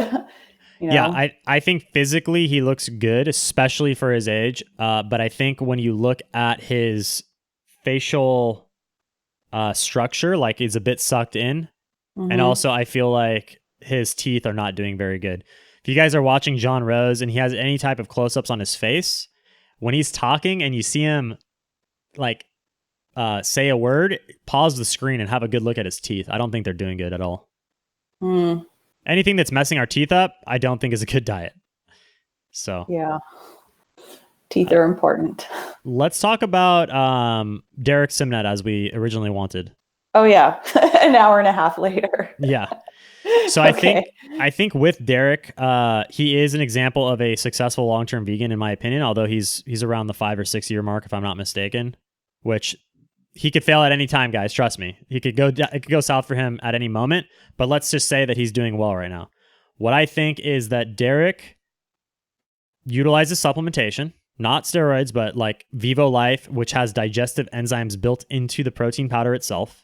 So it helps you break down this plant protein. Do you think that those things actually work though? Because Yes. before I stopped being vegan, I tried all these digestive enzymes and I did not notice a single difference. I think part of me thinks that digestive enzymes are just a fad, pseudoscience, not, they don't actually do anything. Well, okay. So the reason why I'm putting some weight on this claim for myself is because I'm on these Candida pills, right? So these Candida pills have protease and cellulase in them, which is the same ingredients that the digestive enzyme complex has in the Vivo Life. So these are specifically enzymes to break down a plant protein and plant cellulose when you're consuming it with. So if you're putting Vivo Life in a fruit smoothie and you're drinking that down, these digestive enzymes will help you or should help you break down the fibers and the plant proteins that are going on there. So when I take these and I eat something that's a little bit off base, like if I eat this with rice so potatoes are a huge trigger for me. I've eaten these with potatoes and they give me no bloating. So I have noticed a bit of increased ability to digest some of these trigger foods for me while taking this Candida supplement. And I'm attributing it to the enzymes. Now, I may be wrong on that, but there's a reason why all these bodybuilders who are actually getting gains to that level are taking Vivo Life. They're all on Vivo Life. Hench Herbivore, John Venus, Derrick Simnet. Every single one of them is on. Not one of them is eating a Dr. Greger Whole Foods plant-based diet. Doesn't fucking exist. Although Derrick Simnet, when I was talking to him 2 years ago, he was making some progress on a whole foods plant-based diet, eating about 75 to 80 grams of protein a day. Again, he's 5 feet 6 inches tall. He only weighs 140 to 145 pounds. So, serious? I didn't know he was that light, and I thought he was taller and heavier. Okay, but still 70 grams of protein for what he's doing. That doesn't sound like a lot. Right. And I have DMs saved when I talked to him back then about it. And because he started, the Derrick Simnet that we see today that everybody knows as like this ripped dude started roughly May or June in 2017. If you guys go to his Instagram and you guys look before that, he actually posts a picture of himself. I have a whole Derrick Simnet file, by the way. I can pull this up. I can pull this up right now. So let me show you guys. Because I study these people because I'm very interested. I feel like there's reasons. Like if Derrick is successful on the diet, there's a reason for it, and it's not just like by happenstance. Like I feel like there's, we can't just blame everything on good genetics. We have to have some type of additional reasoning, and I think that's reasonable. So let me pull up the Derrick Simnet file here, guys, and then we could take a little look-see. Okay, 1 second. Was he into fitness before he went vegan? Oh yeah. He was working out for you know what? He was working out for okay. Let's check this out. So we're gonna go triple monitor mode here. Boom. Okay. Derrick Simnet.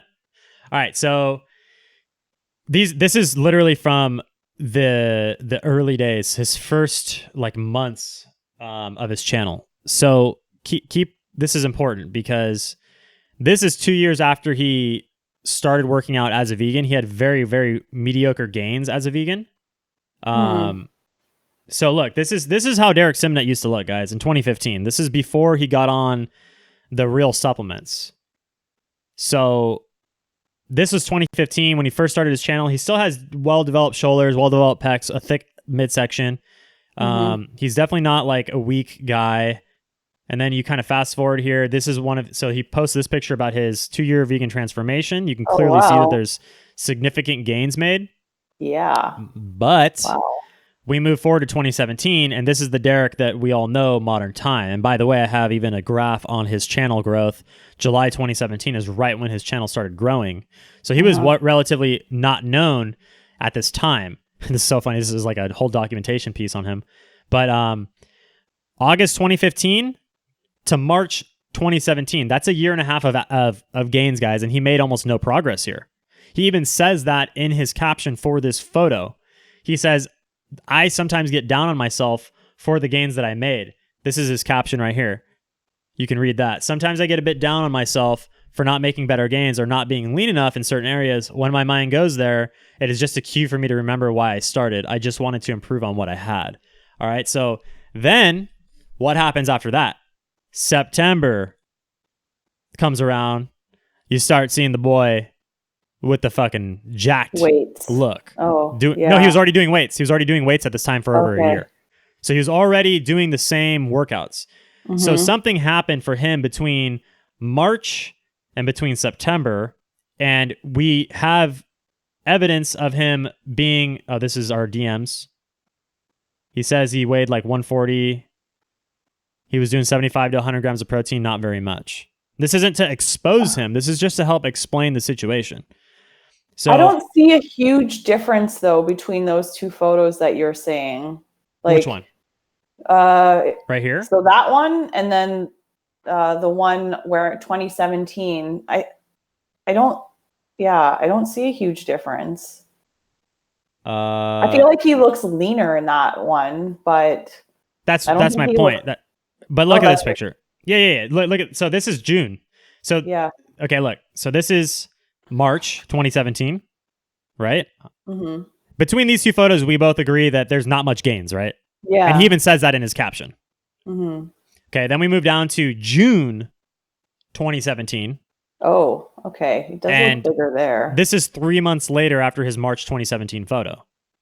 And then he's posting all these dope photos. He's doing handstands. He's Mr. Hotshot out there. Look at this. Look at these gains. Damn. So what happened here? What do you think happened there? The supplements? We know what happened. We know what happened. Look at this. Happened? This is all September. He started taking Vivo Life at a minimum. Huh. So he's with the November 1st. He's with all the Vivo Life guys. Yeah. At the vegan conference. So John Venus is only like a couple inches taller than him. These guys are all kind of. He's standing closer to the camera. John Venus is like 6 feet tall. He's a big dude. Okay. 6 feet 6'1". I have a video with him, and he's clearly like head and shoulders above me. Oh. But so look, I mean, this is just a few months progress. He didn't go on any type of cut. This is March. This is let's see. Yeah, so this photo was taken September of 2016. So he was already in the gym, and this is how he looked like basically 2016. Right? Yeah. So we see the difference in the musculature maturing. This isn't just getting leaner. This is putting on significant muscle mass and getting leaner. I'm not saying he hit the vitamin S, but what I am saying is that something changed in his diet significantly for him to achieve these type of results, especially when you consider that he was eating 75 to 100 grams a day as late as June 27th. Yeah. Right? Oh, June 27th, let's 2017. look at his traps, though. They look in the last, if you scroll down again, okay, so they look that one? very big there. Yes. Scroll up to the 2017 photo again. Let's see. Not that one, right? Or Not this that one, no. Oh, you can't see in that photo. They're a bit more relaxed just because he's not posing them. Yeah. So he has them. They're there, but it's like he has a layer of fat here. So, fat is relative, guys. I'm not calling him fat. I'm saying he has fat on his body. Like clearly here he's much leaner, and obviously he is very good at, taking poses and things like that. He knows what he's doing in terms of lighting and angles and posing. But what I'm saying is when you really break it down, you really look at when he got his size and his impressive physique that we see today, it was specifically between March 2017 and basically July 2017. And then from July 2017 to November 2017, he's hooked up with Vivo Life. And the first time that he promotes Vivo Life in his video is actually, let's see here. I believe it's March. No. Hold on.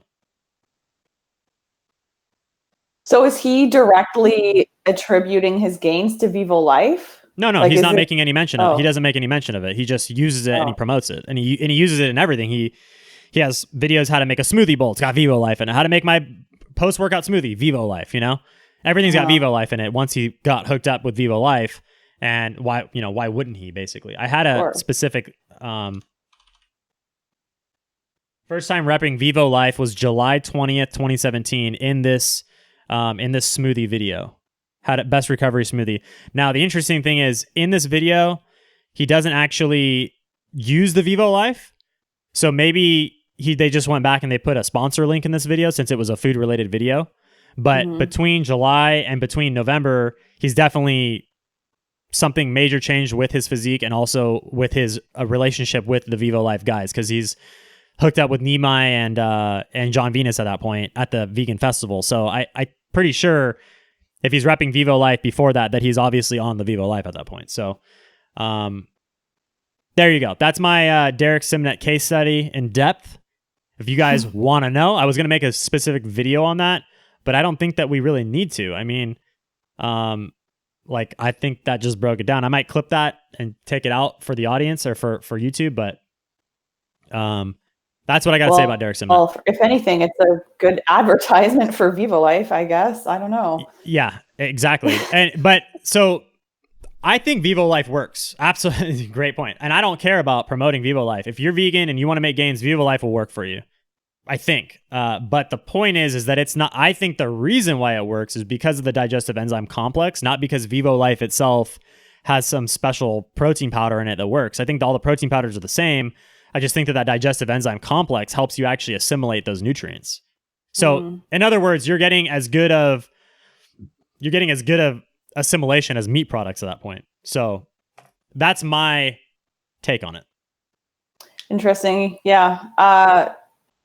He clearly has superior genetics as well, and he might just be one of those people who's well adapted to assimilating plant protein into Perhaps. gains.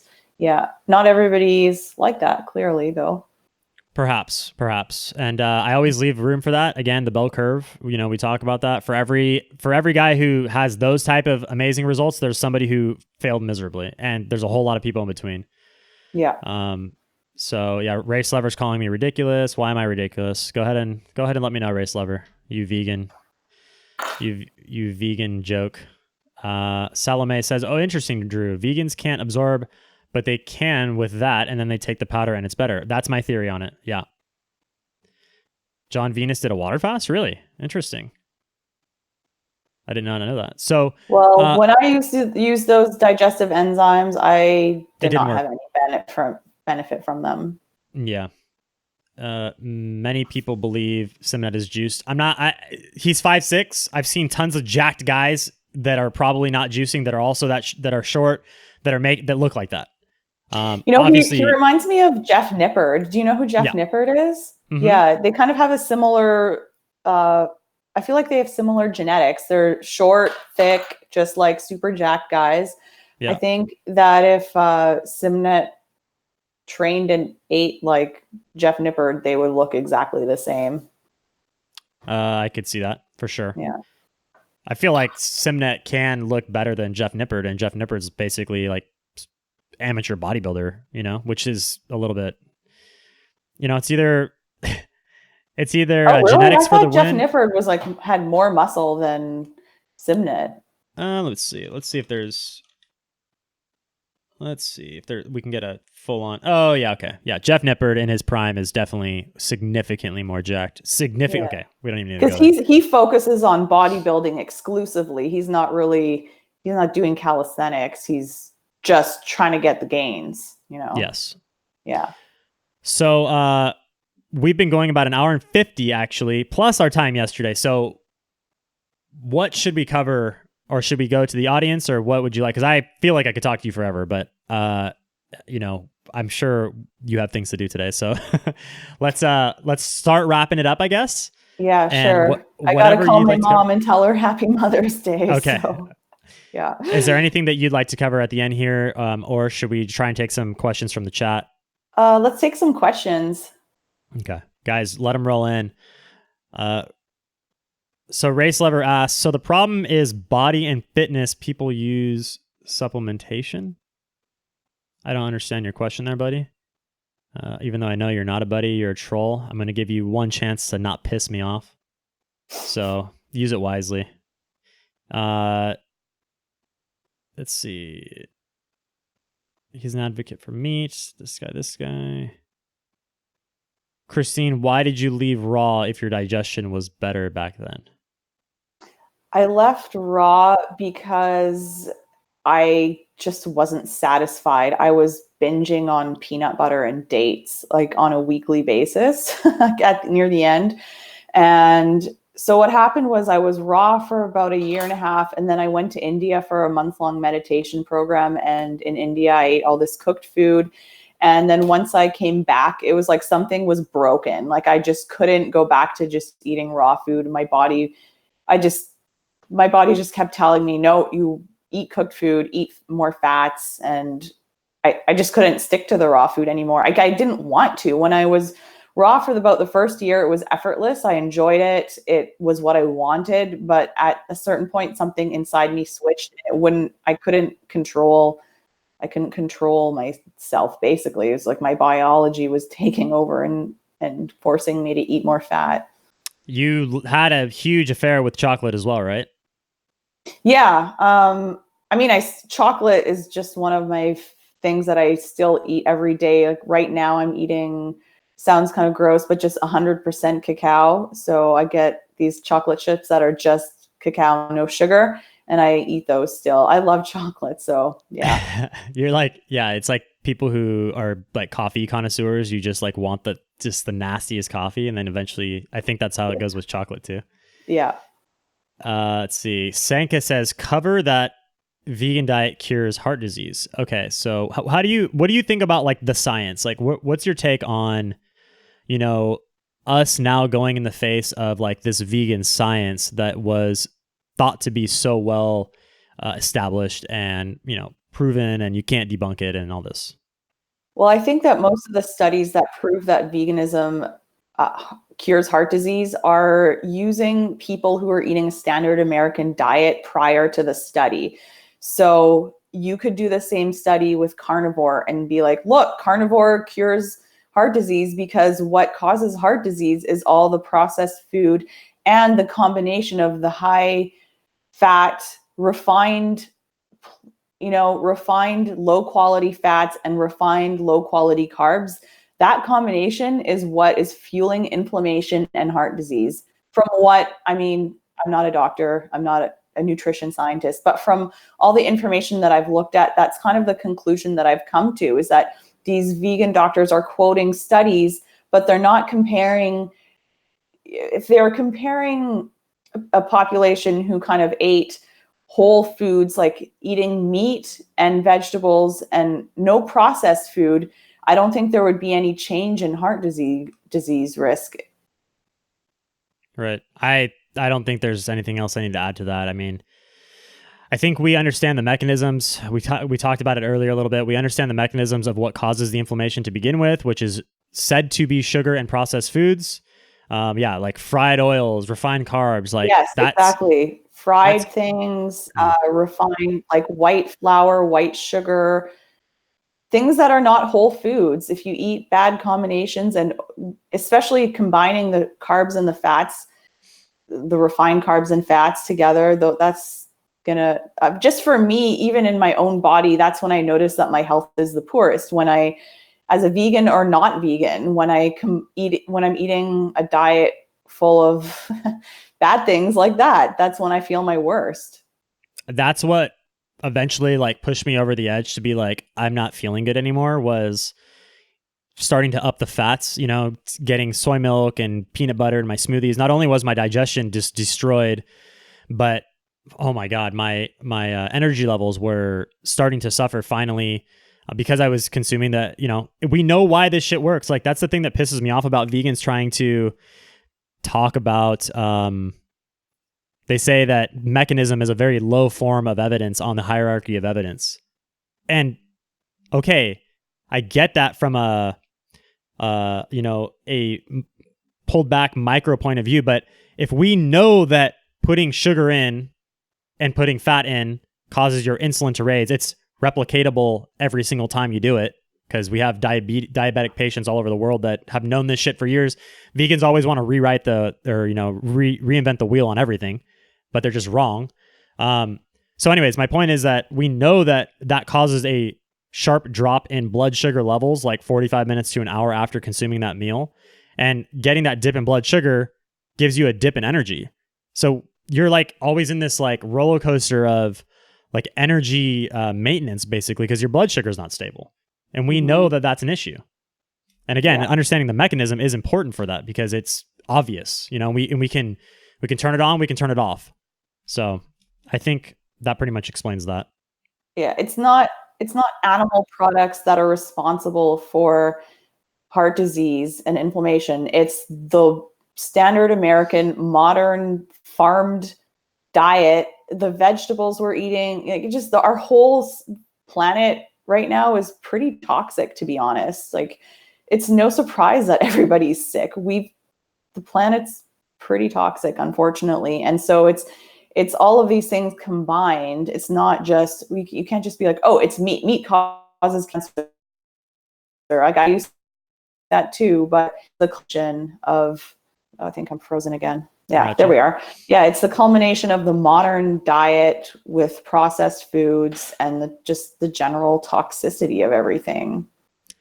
Carnival makes a good point. He says that when a car mechanic is fixing a car, it would be like him looking at the surveys instead of looking at the engine when he's trying to fix the car. Like, that makes sense. It's like vegans, we know what the issue is and we could fix that issue right there. Or do I want to look at this study telling me what the theory of that issue is? You know what I mean? Like, we can get hands-on with it and we can fix the problem, or we can look at what the paper tells us is potentially the problem. You know what I mean? Doesn't make any sense. Yeah. So JG Lee, thank you for the donation, brother. Thanks, Christine and Drew, for the marathon interviews. She's very easy on the eyes. Oh, you wish you've seen what I've seen, JG Lee. Christine in the living room on the foam roller every night. Woo! Yeah. I got front row. Okay, so if you'd like to take any more questions, you can pick one out at your leisure, or we can wrap it up and I'll do a little outro, however you want to do it. I'm not seeing the chat, so unless you see anything else juicy, we can wrap it up. Cool. I think that we're pretty much on the end there. People are just saying bye and whatnot. So, Okay. All right. Well, thank you, Christine. Like I said, I could talk to you just forever on this thing, but we'll have to do it again perhaps and just get more updates from you and all the rest of the stuff. And I hope everything keeps going well, and keep in touch with me too. Sounds good. Okay. Have a great day. Thanks, you too. everyone. Bye. Okay. Bye. All right. Thank you again to Christine. Thank you everybody who showed up today on Mother's Day on a Sunday. I love Christine too. How can you not love Christine? She's the best. She's the best. Just, you can't hug somebody through the internet, unfortunately. I would just love to. I freaking love Christine. So we covered a lot today, actually. This was one of my favorite interviews, actually, that I've done. Unfortunately, we couldn't get it all in one thing yesterday, but whatever, man. We got so much covered today, and I want to let everybody know that I have another stream today. It's going to be with Bart K at 2:30 Pacific time. So 2.5 hours from now, I'm launching another one with Bart K. We have a super exciting thing going on, guys. We're going to be running YouTube experiments on people. So we're having Bart K later today. We're going to be discussing the parameters of what we want out of this experiment. We have Dave Feldman, who is I believe he owns a blood lab, an actual blood testing lab, and he wants to help me get my guinea pigs on some blood tests. So we have some before and after results. Well, that's exciting. We're going to have to coordinate with him to make sure that all ties into this experiment as well. And then tomorrow I'm bringing on the actual guests who are going from vegan to omnivore and from carnivore to vegan. So that's exciting. They couldn't be further from each other in terms of geography, in terms of age, in terms of lifestyle. It's going to be an interesting 30-day experiment, and we'll see how it goes, man. This is going to be dope. So tune in for that later today. I'm going to give you guys a 2.5 hour break. Get your meat in, get your food in. We're going to make that happen. And then again, tuning in tomorrow. So Ron Paul Girls says Bart K is a loser. Ron Paul, you are a weirdo, my friend. You are a super weirdo. But I like having you around.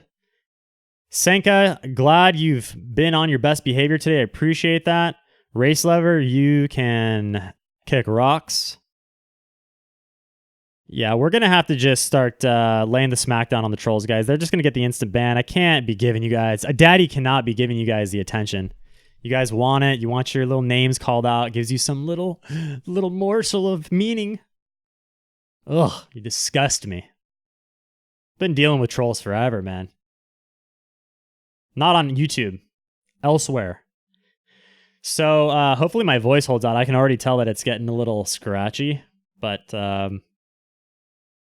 whatevs. So any questions for me to close out the day? I'll take them now. Otherwise, I'm going to get to my workout. I'm going to eat. And then I'm going to do Bart K later today. Ron Paul Girl says, wrong, he's a full-blown genius. That's debatable. That is debatable. We want a certain amount of vegans in the chat. Don't get me wrong. I like having some of their questions. I like having some of their banter. There's just, they reach a certain point where they just got to go. Candida update. No real update.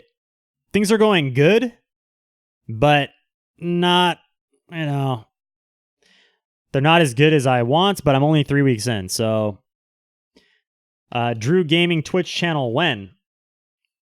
I'm not going back to gaming. Not going to happen. I tried for so long to get a gaming channel going on Twitch, but I don't think I can connect with the audience as well as I can here. I enjoy doing this. This is bread and butter for me. Dave Feldman is awesome. His videos about cholesterol are great. He is single-handedly debunking the LDL heart disease thing. Yeah, I agree, and I want to talk to Bart K on that today as well. We'll get some more information from him. So we got all kinds of stuff going on. And then on top of that, we're supposed to have John Venus this week too. He's arriving in LA. Either he's already there or he's going to be there in the next couple days. He's tentatively agreed to meet up with me in person and do a live interview. So that'll be cool too. Maybe I can get him to eat some steak with me on camera. Yeah, I want to ask Bart specifically about the HDL or triglyceride to HDL ratio.